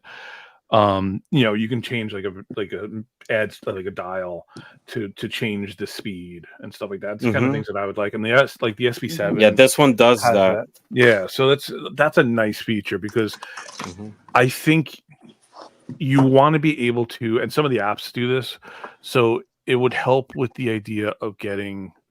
You want to tune it to how you work with it. Because like sometimes it's too fast. The speed is too fast. Or maybe you want it to be fast, because the faster it is, the less likely you're going to have words coming directly out of the radio programs that it's picking up. And then when you start getting when you get like a word that runs across multiple channels, then it's kind of interesting. That's when kind of pay attention to that. Yeah, that's when it gets really. Go ahead. Sorry. No, go ahead. I thought you were done, Tom, because I know Ramon wanted to say something and Allison wanted to comment. So go ahead, Ramon. Go ahead, guys. Rock, paper, scissors. No. Okay. No, the thing I wanted to say about the apps, yes, they're expensive, and a lot of them are intentionally done in a way to look scary and sound scary, and to give that creepy feeling. So I don't think they're really that good as a tool. Or I mean, not even to use it. It's just junk, in my opinion. It's junk. It is. Yeah. Yeah. I like a good analog tool, personally. Where it can't be messed with that way. It's Yeah. And the spirit boxes, you can just use it as a radio. At least this one, if you slow it down enough, you can just use it as a regular radio. But yeah, it's a radio. That's what it is. And this one is an AM FM radio. But then you can change the speed of the scan to a point that you feel that you're able to understand or pick up words or messages, you know. And it could get to a point that it's just noise, you know, just that static noise, which you can also pick a message. You know, some people are able to scribe with sounds, you know, but the idea is that those little snippets of words and sounds, you're able to discern a message. I mean, and there's people that just use like white noise generators or any color noise generator and use that to discern messages. And again, I mean, it's the same idea as scrying. You're basically scrying with audio, honestly. You're really just pulling out messages, and instead of visual, you're just hearing them. That's it. It's really the same thing. Yeah, well said. And, all right, Allison, what was your comment? What I was going to say, couple things, and I'll say this now because I'll forget about this. The one thing I wanted to say, and not to hijack your comment, Amanda, but I had a missed call from my mom after she died. Just one, and I didn't hear it ring or anything. It was later. I went into my phone, and I can't remember now, and I don't want to say. I want to say her. We didn't even have her phone on anymore. I'm pretty sure we didn't. And even if we did have her line live, her phone was not charged or on or anything at all. Like my brother-in-law, we kept her phone connected for a couple months while we were going through and making sure everything had been taken care of, all of her accounts, everything was, you know, anything that was paid off, pending, blah, blah, blah, blah, right, for a few months. But it was during that time, and nobody called me. Anyways, I had a missed call from her, and I knew when I saw it that it was a reach out from her. But something I wanted to say is that, and this is just my belief, I think the whole thing with the orbs is that when we are back in spirit, we are just energy. And it makes sense that the orbs would be an orb because it is energy. Also, angels, and we don't know any of this stuff for fact until we're dead and crossed over, right? But I go by my gut with things and how I feel when I learn all this woo-woo spiritual stuff. Some stuff I'm like, oh yeah, that's done on, you know. The other stuff I'm kind of like, whatever. It doesn't mean that I'm right. I'm just saying how I do things. But angels, and I'm sure you guys have all probably heard this, or some of you have heard this. When we see angels as angels, they do that for us. They are light. They show us in human form with wings, so we recognize and see them and know them as angels and whatever. And it could be a spinoff from the Bible, honestly, when we started doing drawings or interpretations or whatever. And then that's where it started. I don't know which happened first, the chicken or the egg. But my whole point is that angels do not look like, and I believe it to be true, and if anybody out there feels differently, that's fine. I'm not here to convince anybody, but angels are light. Very much like the orbs that Amanda sees, if not the same, you know, as spirit or whatever. Not that they're the same phylum, because I don't believe that we are. You know, angels are angels. And then you've got spirits, right? And some people act as our angels, but I really do think that they're two separate things. But that's a whole nother conversation. My point is, anything on the other side that's in spirit, I believe comes through as light or an orb. To me, it's probably the same thing. But when they show like a full body apparition, it's so that we see them in spirit. For those of us that have been lucky enough to see a full body apparition, I have not, or to see an actual angel, they do that for us, I believe. when it really, they're still an angel in every single freaking way.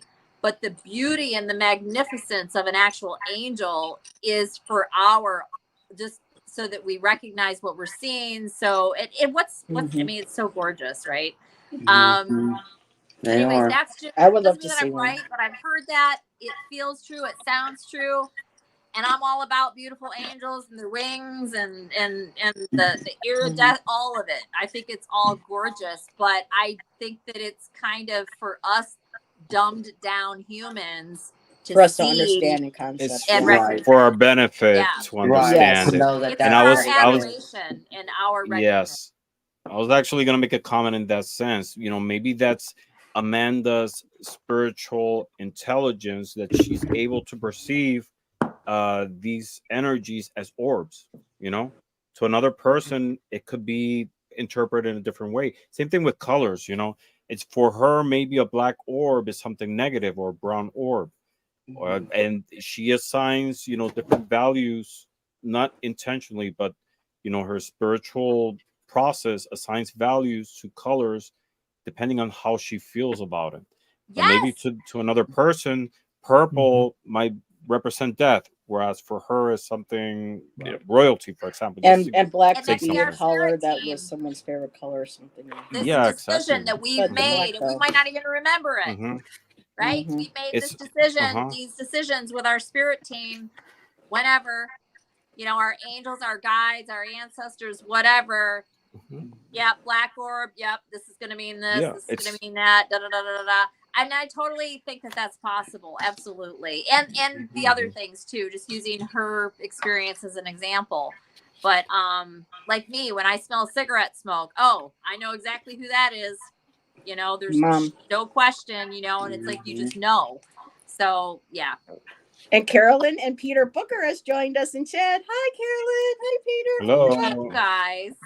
Hi. So we're having a conversation you two would absolutely love.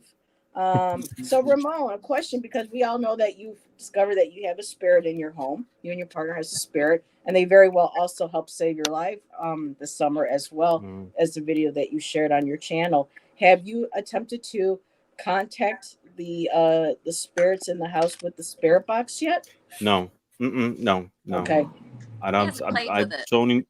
No, it's not yet. You know, if I use it for spiritual reasons, I want to use it with my spiritual guides. You know, I don't want to like disturb any spirit that's around or the one that inhabits in the house. I acknowledge the presence, and it's been a you know, a presence that's helped us. It's been a positive influence, but I don't want to disturb their process, their spiritual energy. Well, I was just wondering, because I know that you and Ginger worked together. Was it? I don't know if Carolyn Peter was with the couple in New Hampshire, but I know that you and Ginger pulled cards to find out who the spirit was. So I thought, seeing that you thought the cards and the spirit boxes and the board and the spirit boards were the same because they're all divination tools. I was just curious to see if you had furthered the investigation or the connection to whoever was in the house with the spirit board. So that was my reasoning behind asking you that. Yeah, you know, like with the cards, I intend to use it at some point to connect with my spiritual guides, you know, to get messages, like same thing I do with the cards. But, you know, I don't have any plans of going to cemeteries or invoking spirits to get messages. Well, that's good. I have a question. Well, and the same thing with a Ouija board. I want to get a Ouija board, and it's for the same reason. You know, I want to use it just as a tool. You know, like I said, I don't see anything negative in it, because that's not the energy that I'm infusing in it. You know, She's like it's like the example. It's like the example of a knife, right?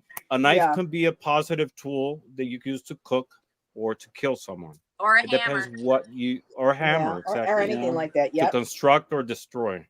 Yep. Build a house. And I know hit somebody with it. Yeah. I actually had a friend whose sister was bludgeoned to death. She was murdered by a hammer, and so. Well, I'm just saying, she was explaining to me. Well, she was explaining to me because when we were doing Reiki and stuff in Arizona, and I was talking about my spirituality with the pentacle and the associations with it and my magical tools, she says, well, she goes, let me tell you this way. She goes, see, there's like this hammer here that I'm using to fix my furniture. She says, this helps me build. This helps me repair. This helps me do things around the house. She goes, my sister was murdered with one. She goes, so it's just an object. It's what you do with it that, you know, makes it bad or good.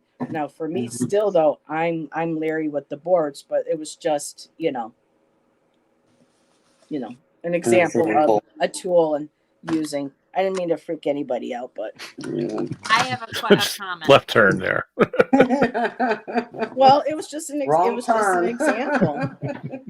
Well, I didn't mention any name. It's We're speaking hypotheticals, then you went real world.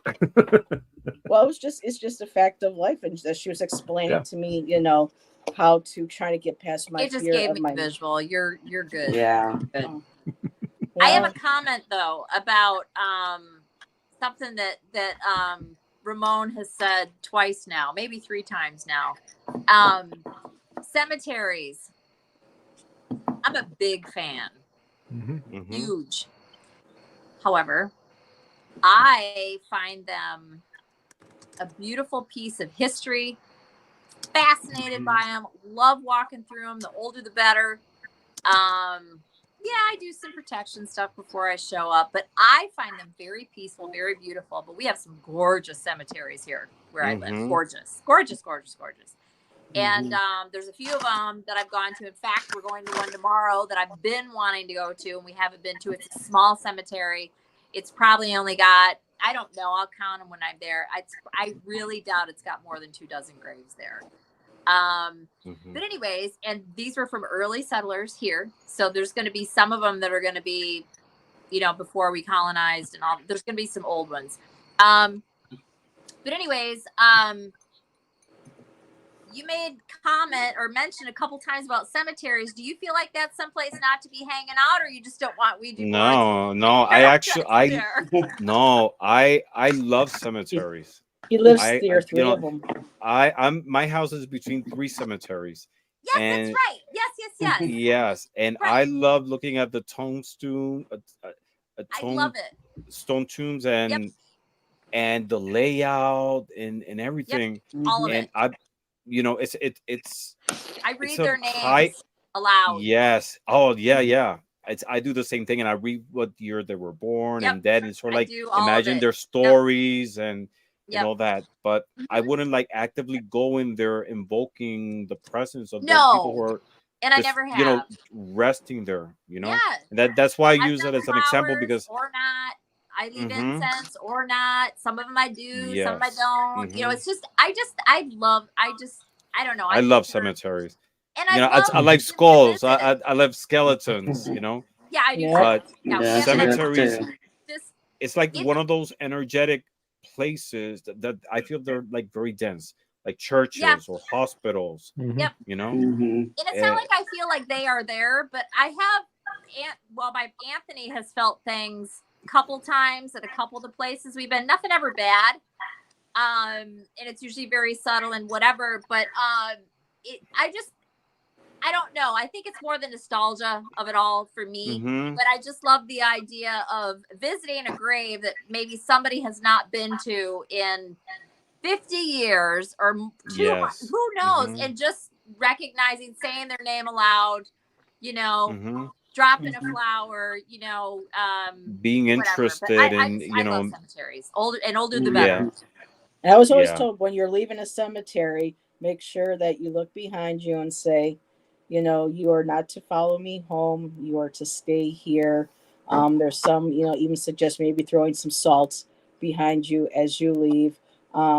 There's a cemetery called Oakwood Cemetery up in the Falls that I used to love going to during the summer, especially during the fall, because the trees are so beautiful.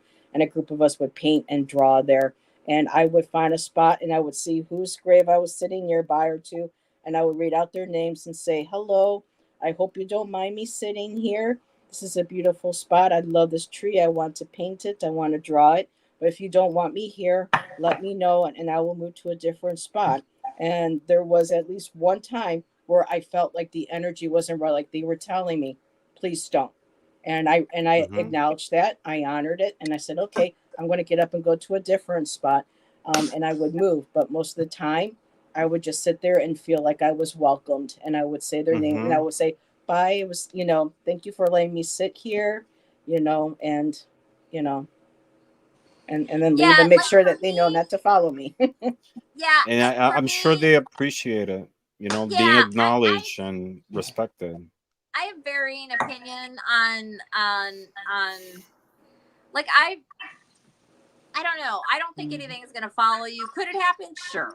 Absolutely. But like I said, I always have protection. I always have a black stone with me, usually my tourmaline, and I do a whole thing. I always carry incense when I'm walking around. Sometimes sage. I prefer incense. It just kind of depends on what's going on. But I also feel like most of those people, they are not. They're not anywhere near that cemetery. They don't even have any damn clue that you're there. But I do think when you say their name aloud, I think there is some sort of an energy recognition there of some sort. Am I right? I don't know. I think that sometimes it definitely could happen. I do think who knows? We don't know any of this stuff till we're dead and gone. But I just like going. I love the whole romantic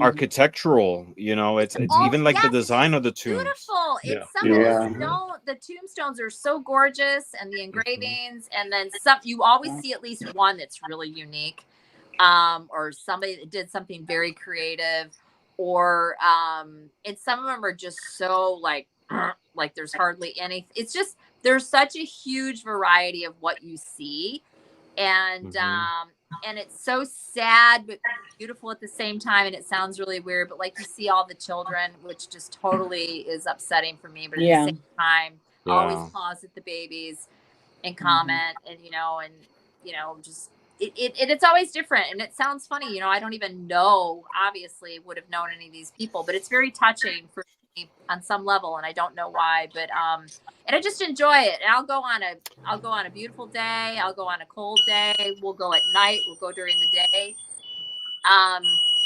Just kind of depends. Oh, maybe the spirit orb put something. Yeah, the incense. It was all the Palo Alto. But yeah, she had a bonfire going there for a bit. Cemeteries. Hold on a second. Ramon, I knew there was a couple. I didn't know it was 3. Yeah, there's 3. Hold on. Here, let me mute her. Are they old? Huh?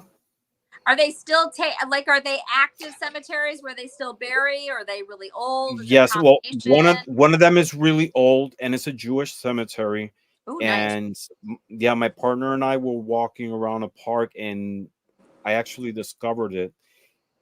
We discovered it together. We didn't know that cemetery was there, and it's closed to the public. Like nobody can go unless there's a special permit. Yep. But it's just beautiful, and a lot of them are like from the 1700s. Yes. 1800, like really old. How excited like you have, if you don't know it's there, you don't even know it's there, kind of thing. And then we were walking, and I was attracted by this tomb, and I was like reading the headstone, and it was a child, and I don't know, I sort of like made a connection, like what the life story was, how they passed away. It's very hard to explain, but there was such an intense connection. Right across it, there's one that is open, and just like 5 minutes away from here, another one. So it's literally like 3 cemeteries, and the house is in the middle. Yeah, and I love it. I mean, I love the architecture of it. I like the romanticism. Yeah. And I think it appeals to a lot of us because it helps us remind of our own mortality, right? Yes, that too. Yep. And that thought of will we be remembered? Yeah. What you thinking, Tom? There's I don't necessarily think that there's like spirits roaming around.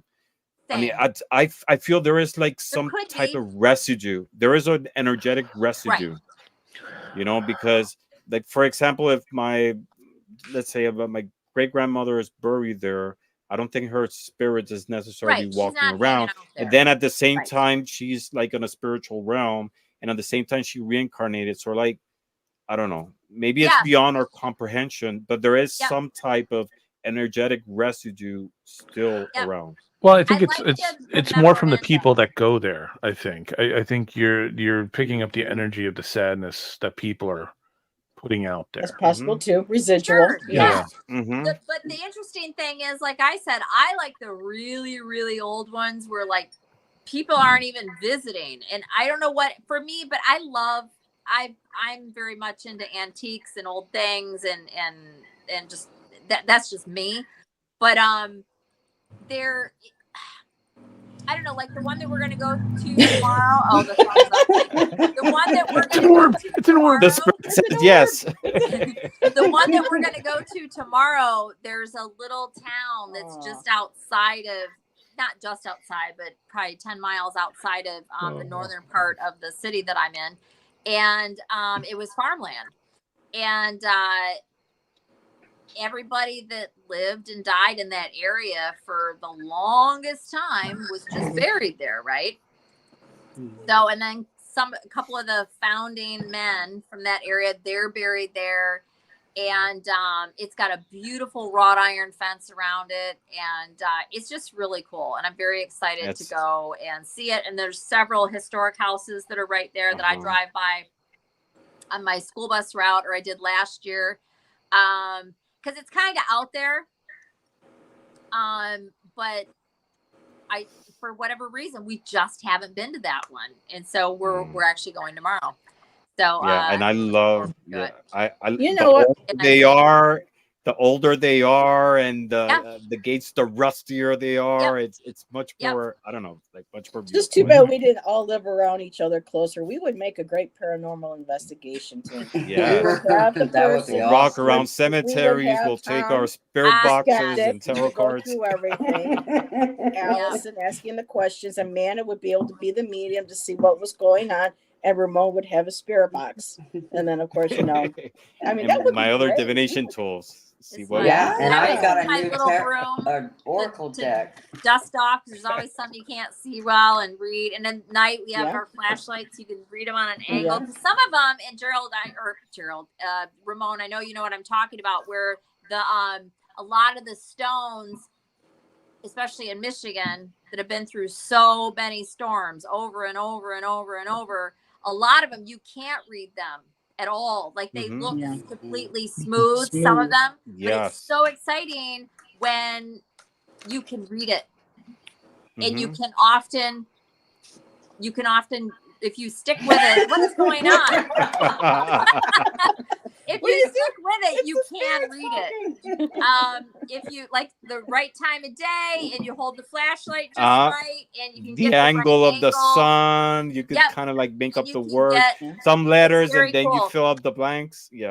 Those ones that you see that are very much, and then I'll stop you guys. The ones that you see like in old movies, and sometimes for anybody that's actually been to an old cemetery, there was a period there when one of the options when you were picking out your headstone would be about yay thick, right?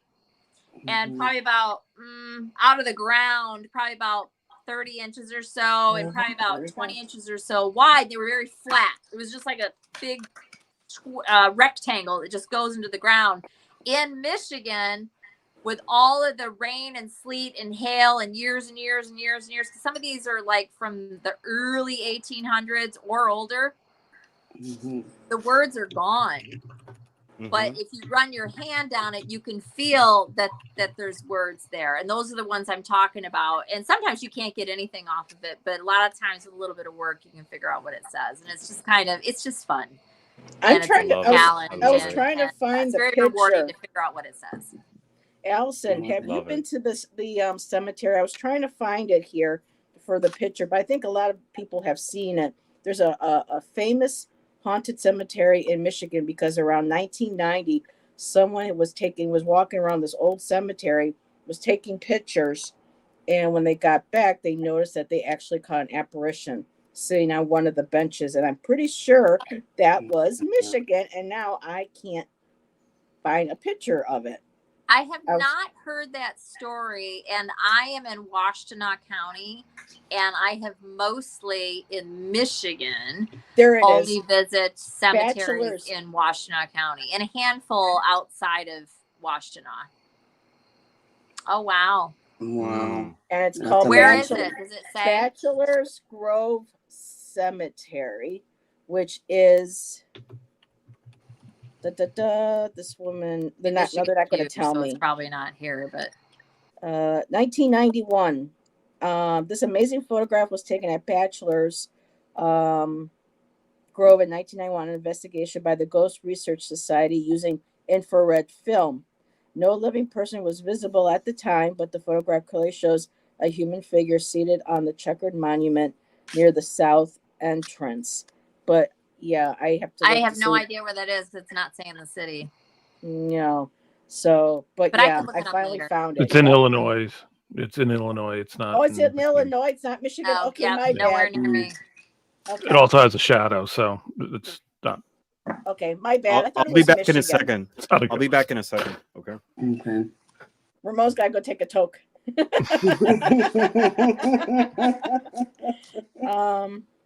I heard that. I didn't know it was that kind of show. I didn't know we were supposed to get prepared for the show. Damn. Okay.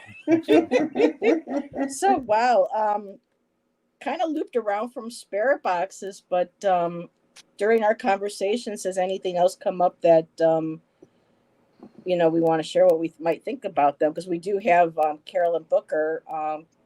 Carolyn, I don't know if you and Peter, when you did your investigations, if your group used spirit boxes and what your experience was, or we could actually ask them, because Carolyn and Peter are coming back next month, ladies.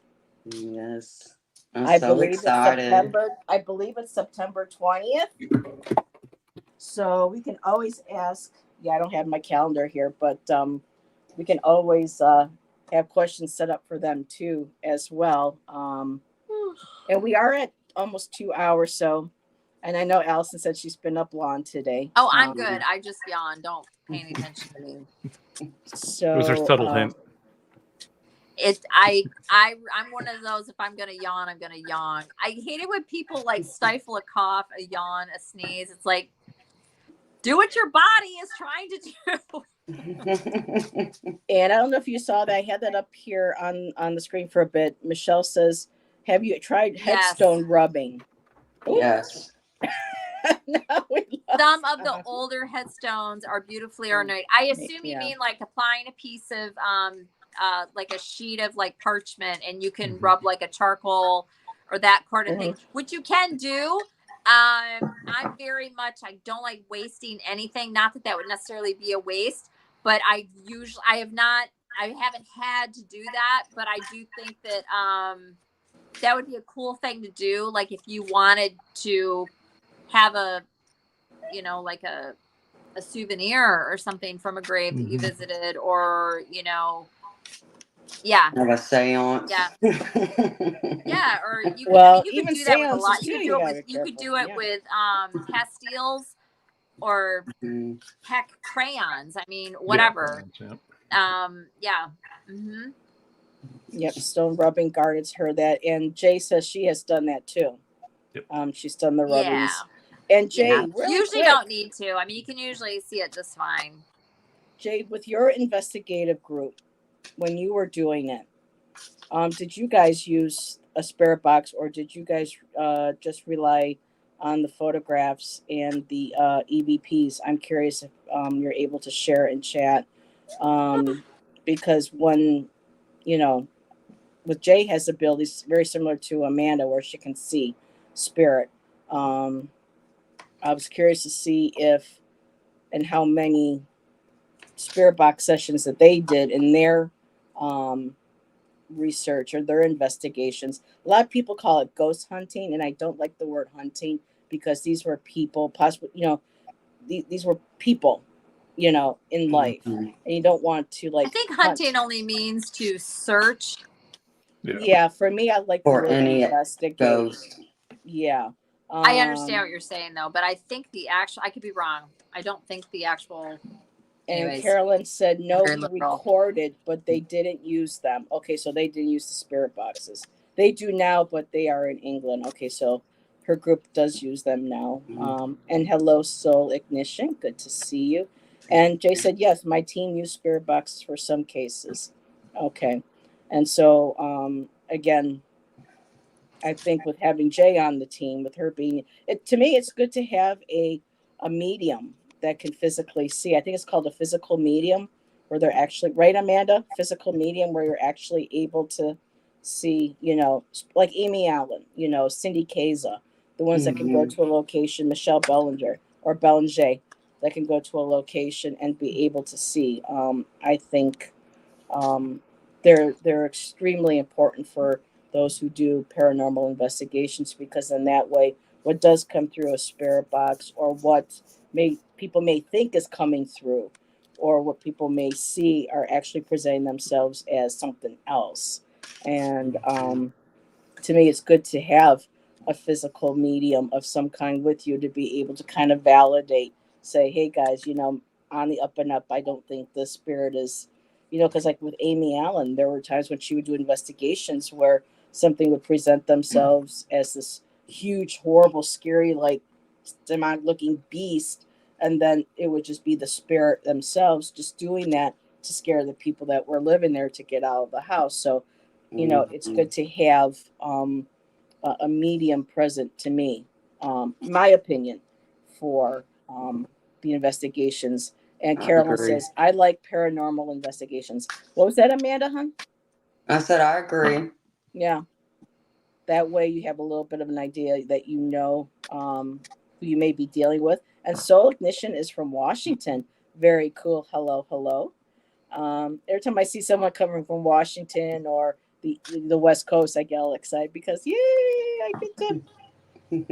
I know we kind of talked about it, but what's the Oh, this is Moon Fox. I know we kind of talked about it, but what's the difference between a ghost and a spirit? Depends on who you ask. So I'll give you my opinion of it. A ghost is like someone that's a stranger, like someone you don't know. To where a spirit would be like a loved one of yours, your spirit guides, or even an angel. So that's my view and my opinion of what you separate a ghost and a spirit. A ghost is still possibly a human spirit most times. I mean, it could be a negative entity too, like a demon, but that's how I discern the difference, if that makes sense. It does. Ramon? I feel that ghosts are more like the spirit of a deceased person, of a human specifically, or whereas a spirit can be anything, an entity from a divine realm or something that necessarily didn't exist in a physical form. It's spirit and ghost. Like a ghost can be a spirit, but a spirit not necessarily has to be a ghost. That makes sense. To me, a ghost, the way from my understanding, and again, I can switch terms around if it's wrong, but the way I've always interpreted it, for me, spirit is more of a looser term, and I do think it's kind of an umbrella. It can be a bunch of different things. But a ghost, to my understanding, is the spirit of someone who was alive on this earth plane, and their spirit is still earthbound. They just haven't moved on yet. That's a ghost. Yeah, exactly. Yeah, I agree, and that's what. And also you have to consider the fact that, or my opinion at least, I feel that ghost has a physical apparition aspect. There's an aspect to it. A visual aspect that we're able to perceive. Whereas a spirit, not necessarily. You can feel a spirit. You're easier to view. Yeah, you can feel exactly. A ghost is something more visual. Parallel universe. You wouldn't consider a poltergeist a ghost? Yes, but poltergeist has more like I don't know, like an evil element to it. Yeah, and No, isn't there's a a poltergeist element portal? with an intent of disturbance, to disturb. It's at least a trickster. I mean, yeah, it doesn't necessarily. Yeah. And there's some But- people who believe a poltergeist, like again, Amy Allen for one, said that people don't realize that a poltergeist really isn't necessarily a spirit.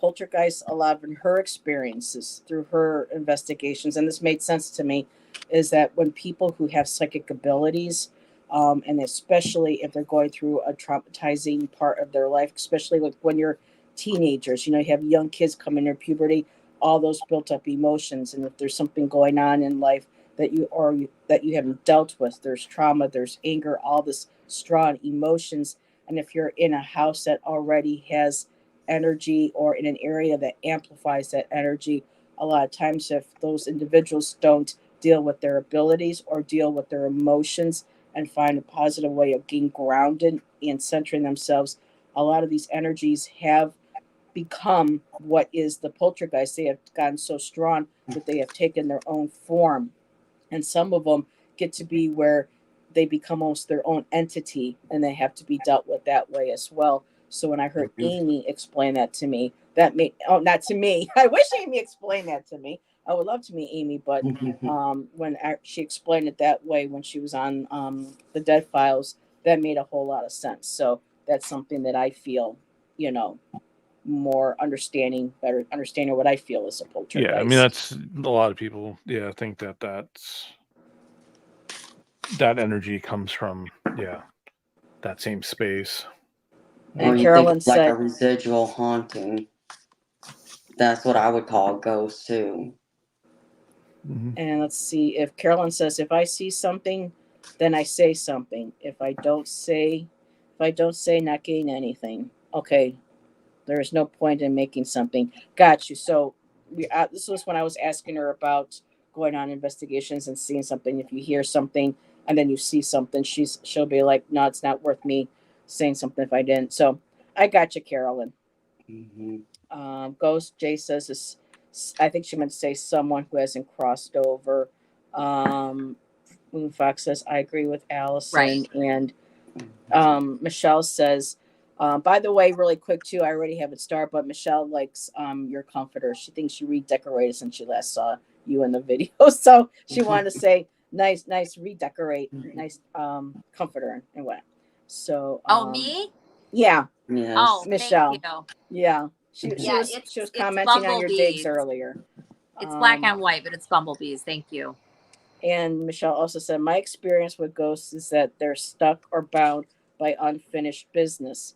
There was a female ghost in my kitchen years ago, and a psychic friend told me she was opening cabinets to feed her cats. So, Mr. Crossing says she's done paranormal her whole life. They are 5-level spirits. Not sure what that means. I don't know what Or that fifth means. dimensional, maybe. All right. Miss Moonlight says, I love that your ghosts love cats. Yes, that's so sweet. Yeah, and then there's the other theory too that a lot of ghosts, especially if they died quickly, they don't even know that they're dead. I don't know how true that is, but I've heard that many times. And like if it's somebody that was either very fear-based, or they died very quickly, or they were a child, or somebody who's just very stubborn in nature, whatever, that they're more likely to just stick around, and they don't go towards, they're supposedly, who knows, we're alive, we'll know all this stuff once we're dead, but that there's a light there that you can go towards, but they don't want to go towards it. So like it's like that movie The Others. I don't know if you watched yes, that movie. with Nicole Kidman. Nicole Kidman. Love that movie. Don't it spoil was a it for people. shocker. Yes, it was end. a shocker. You have to watch that movie. It's a beautiful So movie. yeah, if you haven't seen it, we won't do any spoilers. So No. make sure you watch. I actually want to watch it tonight after we're talking about It's this. a great movie. Yes. The Others, it's I called. saw it. Who's in it? Nicole Kidman. Nicole Kidman. I'm not crazy about her. I don't know if Oh no, but she's This was a good great movie. actor. It's a really good movie. I might It have. is. I'll It's find paranormal. watch it. You'll and then I'll- love it. Mm-hmm. I'm really bad about titles. I do not remember movie titles, and I'll be like, "Oh yeah, I saw that." And Moon Fox also said that, and I remember this one of the shows. Think that they did a spirit box at the Viper Room, and they felt like River Phoenix came through. But I think that was Ghost Adventure, so I'm not quite sure. He died outside. How yeah, unfortunately, if that was And what I'm they sure picked he's up on. reincarnated by now. And Doesn't mean that he has, but okay, so Jay says she loves the others, and she said to you, Allison, you'd like the perspective. So yeah, she was also I'll- practical magic. I'll look and see. You gotta She was watch the it. stupid It's sister. really good. Yeah, awesome. she was the stupid sister. Oh, so Yeah, everyone wants to watch Kid. And Carolyn says, well, they don't know they're dead, and they can be confused. Right, exactly. Especially if they died abruptly, or they weren't ill, or they've got little tiny children, or any number of things that can keep them from. There was a where was this? Did any of you guys hear about the ghost that was in now I can't remember where it was. I'm pretty sure it was in Cali, but I can't remember where.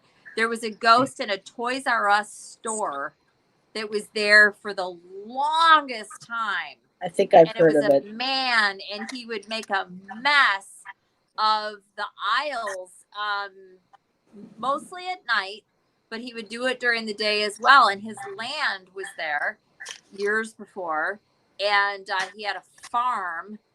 And I'll leave it alone, because if I say more, I'll be embellishing, because I can't really remember much more than that. But it was so funny.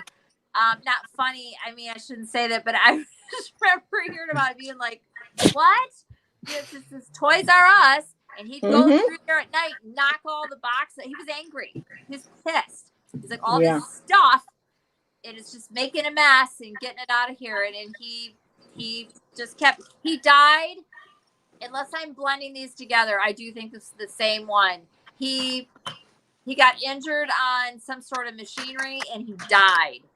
It was completely fluke. He died. I want to say he either hit a main artery in his leg or cut his leg off or something. That's coming to me right now. I'm pretty sure. That could be two stories. If I blended them together, I'm sorry. But you can Google it. It was a Toys R Us. It was a ghost. It was there for the longest time. I'm pretty sure it was in Cali. I can't remember where. But anyways, they finally got rid of it. And Joyful says that she heard How? that the Really happened. old owner of the store. How did they got rid of it? I heard that was the old owner of that store. No, I don't know, this may be a different one. Maybe, but that was not at all what I know. Because there's a lot of ghosts that haunt these stores. Mm-hmm. Some psychic wrote all about it. One of the many books that I've read over the last 30 years, couldn't tell you which one it was, and went there to talk to the guy. Like, you gotta go, and finally got him to go. So, but anyway. So, Tom, seeing that you don't necessarily believe in an afterlife, what do you think could be causing all those boxes to go falling and being thrown? Oh, jeez. Oh, It's California. Could be an earthquake. Properly. Oh, yeah, this is a good one. No, there was an earthquake every night. Maybe a truck going past. There you go. Poor foundation. Maybe they were stacked sloppy. I know. I just felt bad because Tom, we're talking about spirits in the afterlife, and he's just kind of like, oh, Tom.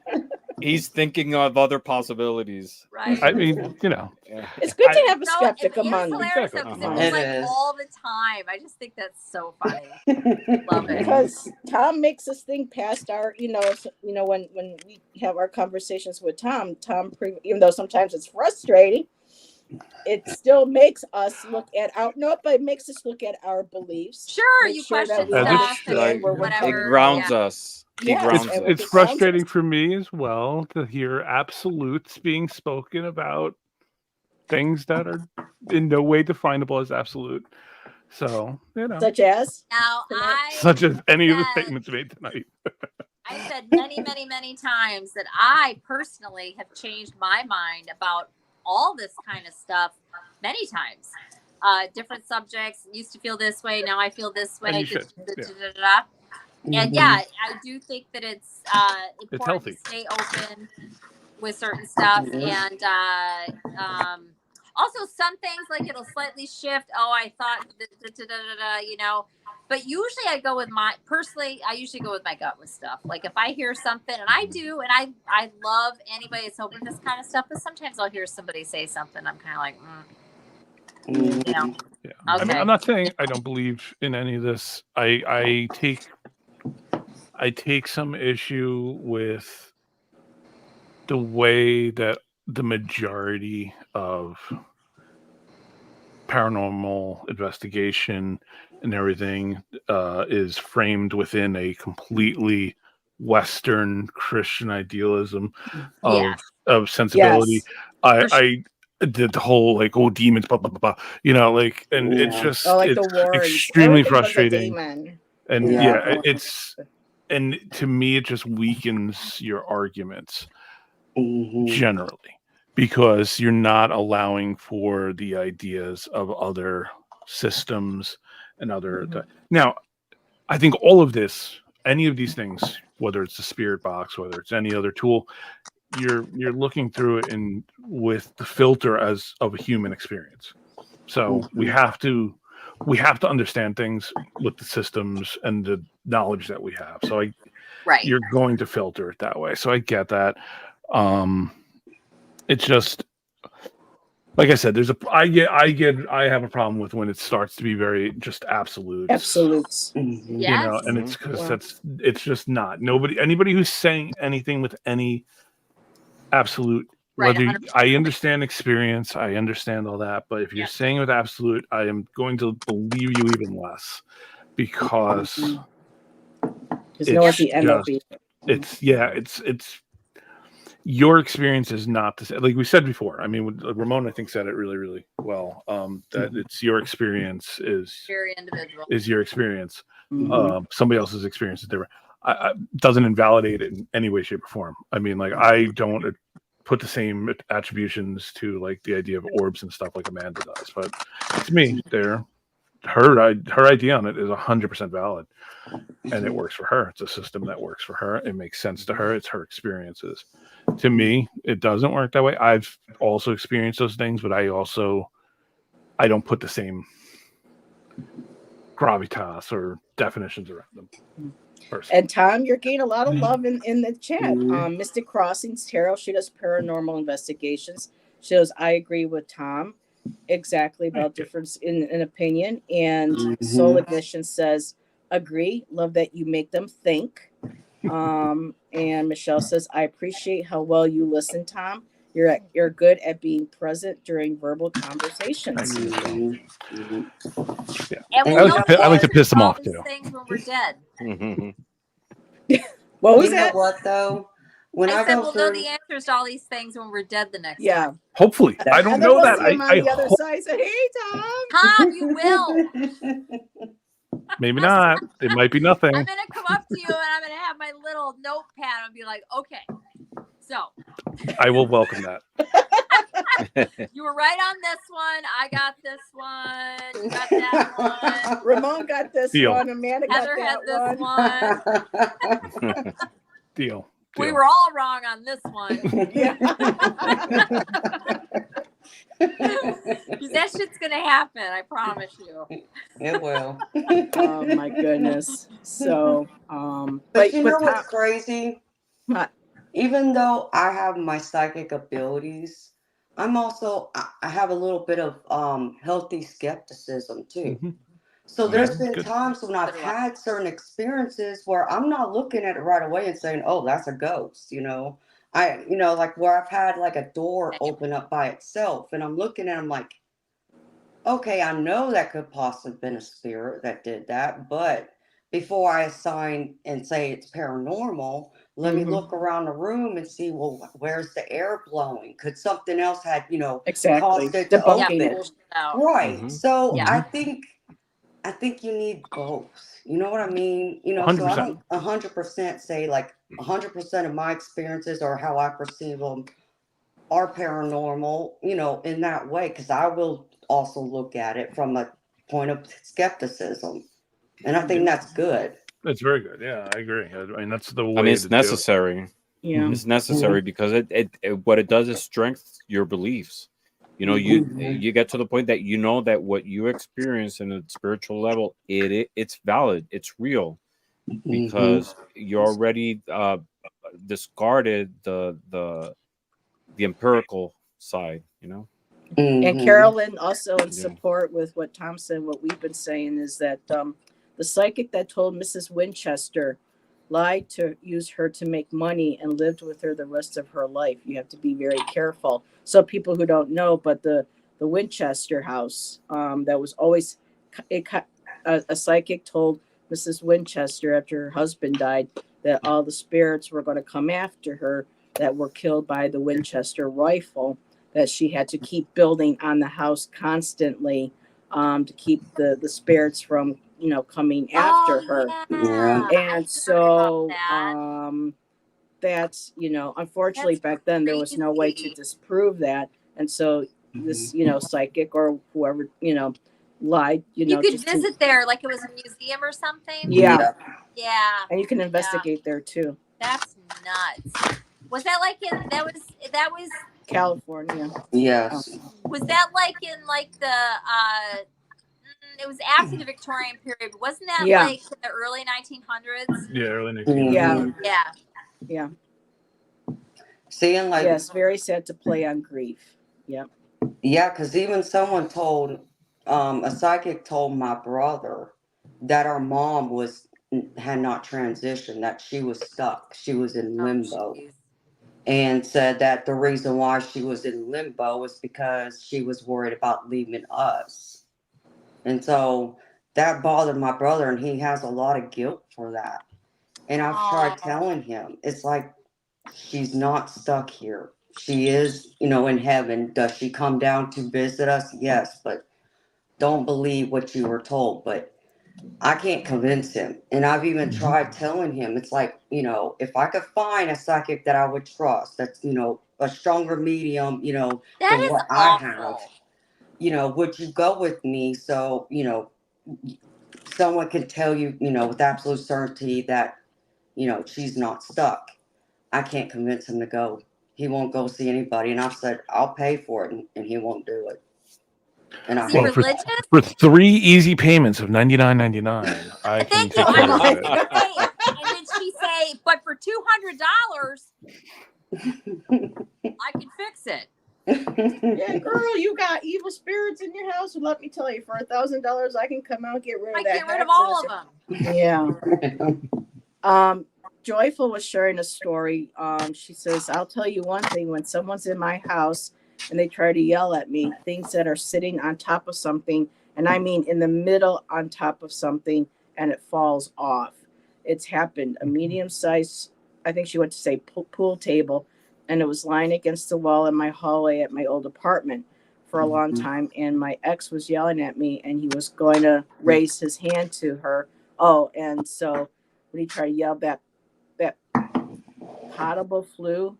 Okay, Joyful, your some of your words are turning into a little bit of like word salad. Anyways, when my ex tried to yell at me, I think that pool table flew across the other side of the wall. Yeah, that's it. Wow. Okay. So yeah, I mean, we have all had. Okay, let's see. I'm a psychic. That is not true. I don't know what was that, unless that's what Amanda was, you know, trying to address with her brother. Everybody's psychic. Yeah. So, all right. I just want to make sure I was caught up on everything and not miss anyone's comments. Oh, I heard there's a law in Romania that if your tarot reading isn't accurate, you'll be fined. Wow. Wow. Well, I mean, technically, it's illegal in Pennsylvania, I think. Wow. To do Yeah, tarot some readings. places you still got to be careful about reading. It's illegal to do it for money. Yeah. In some states, yeah. Yeah. I mean, it's some laws. Yeah. It's not a bad law because, that in the is so sense, crazy. it stops scams like that. But But the Bible, don't even get me started. Really? Really? Really? Really? Really? You don't have to talk to me about that. Don't even. That is so crazy.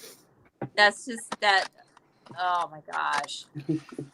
Let me read something I found. Young people too Okay. that are afraid to die, are afraid to cross over. They're literally dying, and they're afraid that they're going to go to hell. Yeah, and then they get Hell. trapped here. Yeah. Like it's a place. But that's okay.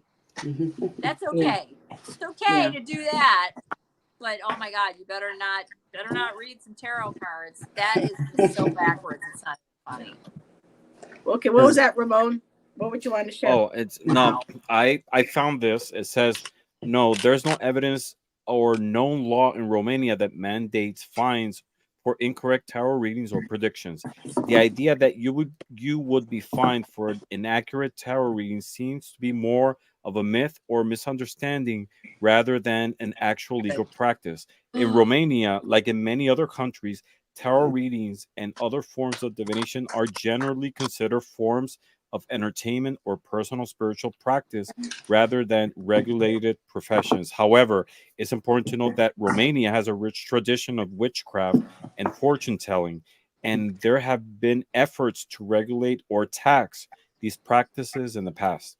For example, in 2011, Romanian authorities introduced regulations requiring witches and fortune tellers to pay taxes on their earnings and register their business. These regulations aimed to bring more transparency and accountability to these practices, but they did not involve fines for incorrect readings.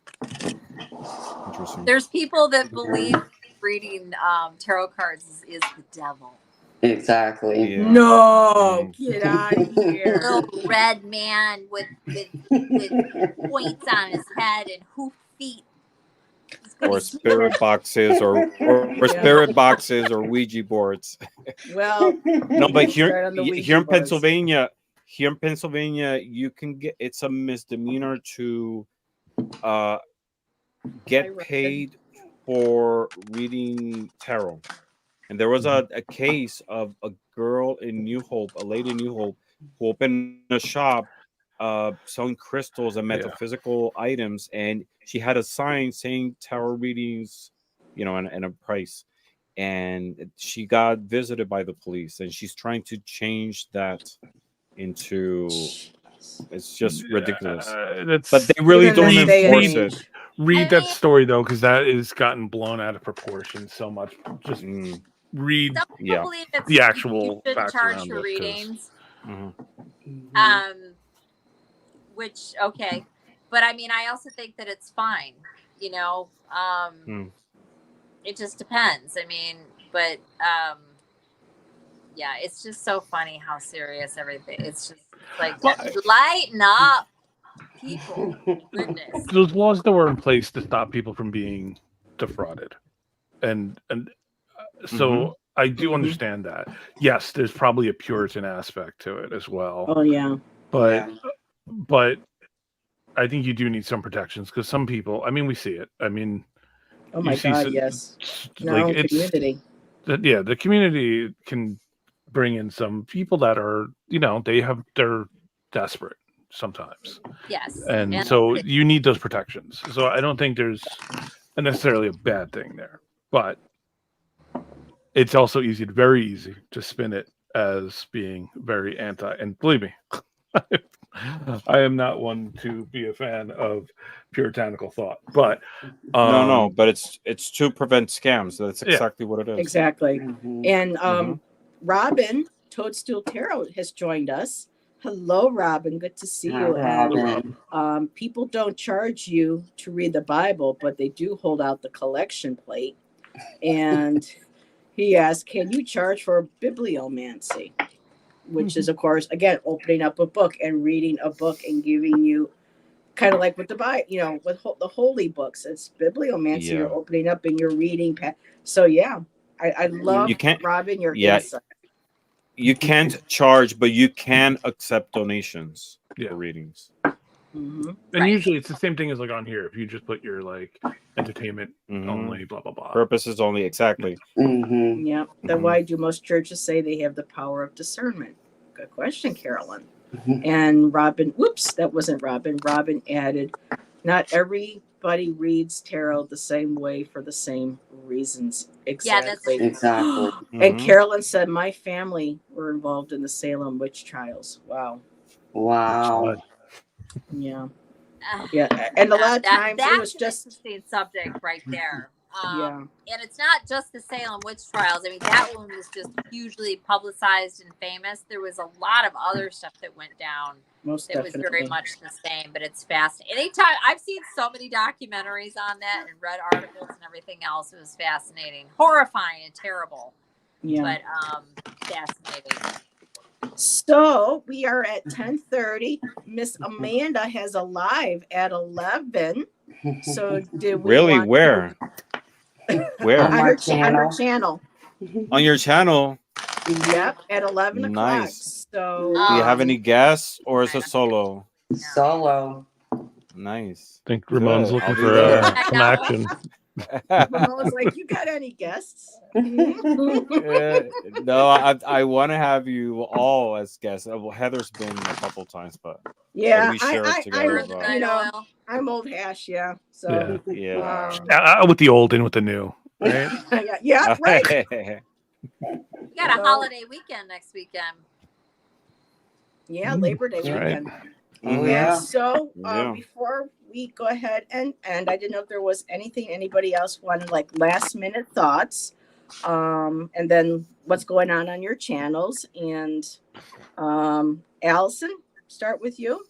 Whole lot of nothing. I have not posted in forever, y'all.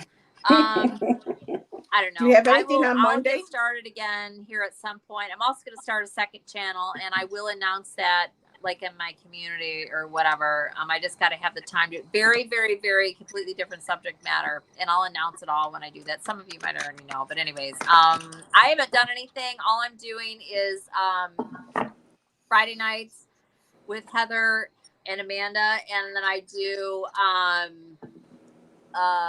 the first and second Monday on Gerald's channel, Caffeinated Unfiltered, and then this is at 7 p.m. Eastern Standard Time, and then we do the Mystic 4, which is like answering questions. People can ask questions. We're doing readings, and that's it.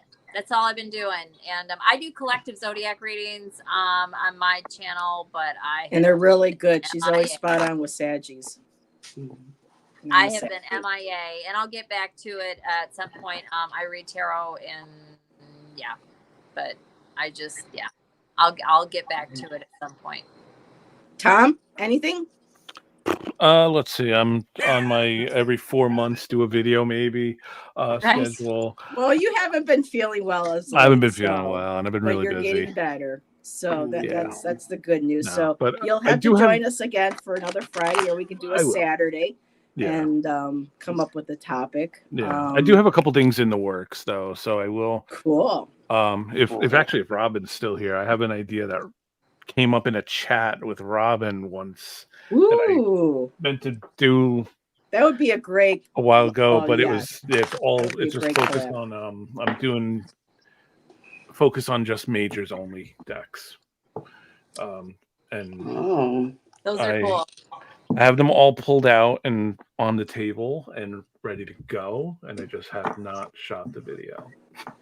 All righty. like Well, fun. stay Like tuned. it. Make sure you Procrastinator. subscribe to Coming Tom, soon. to Allison, to Amanda. Oh, Say Robin says I'm here for majors only. Yeah, it came up in a conversation in a chat. I forgot, maybe on Tarot I've Stash done or some readings like something. that.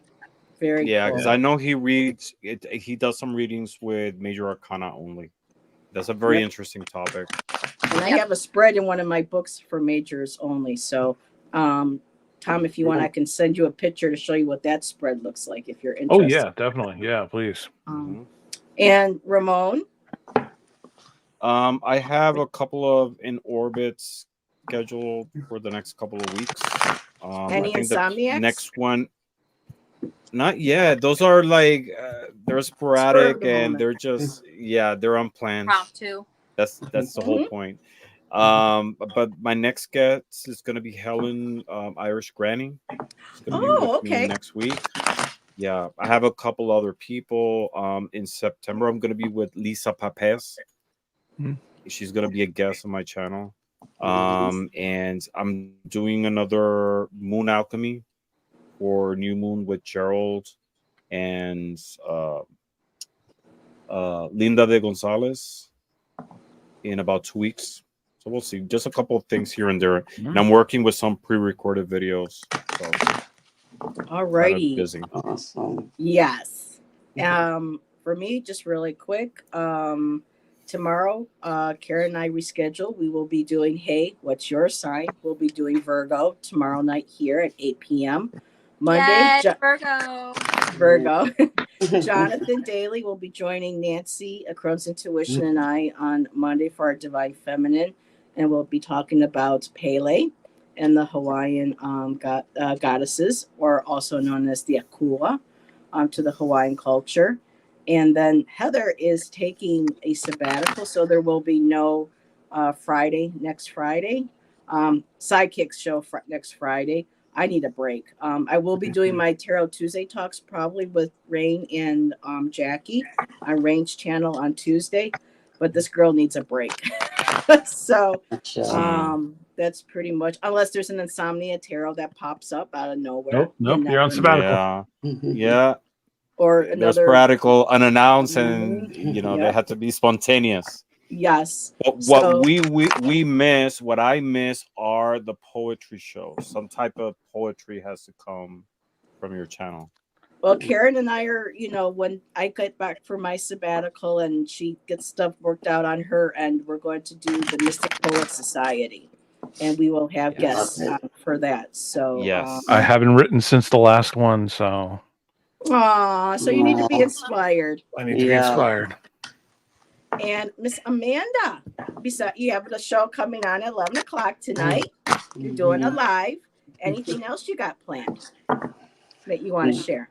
No, it'd probably just be a pop-up surprise if I do another live. I mean, I got one scheduled for tomorrow night, but it was an accident, so I'm not sure if I'll do that one or not. But no, other than I would be on your show next Friday, but you're not going to have one next Friday. So. I need a break. I don't blame you. We've never taken a break.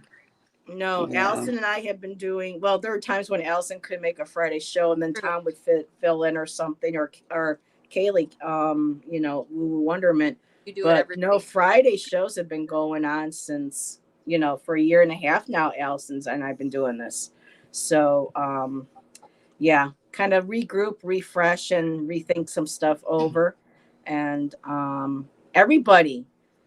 In chat, this was a great show. We had between 20 to 30 people tonight. Great conversation, and hopefully we could maybe have a part 2 later on with Jay and with Carolyn and Peter, sharing their perspectives and their experiences with boxes and boards and all that good stuff.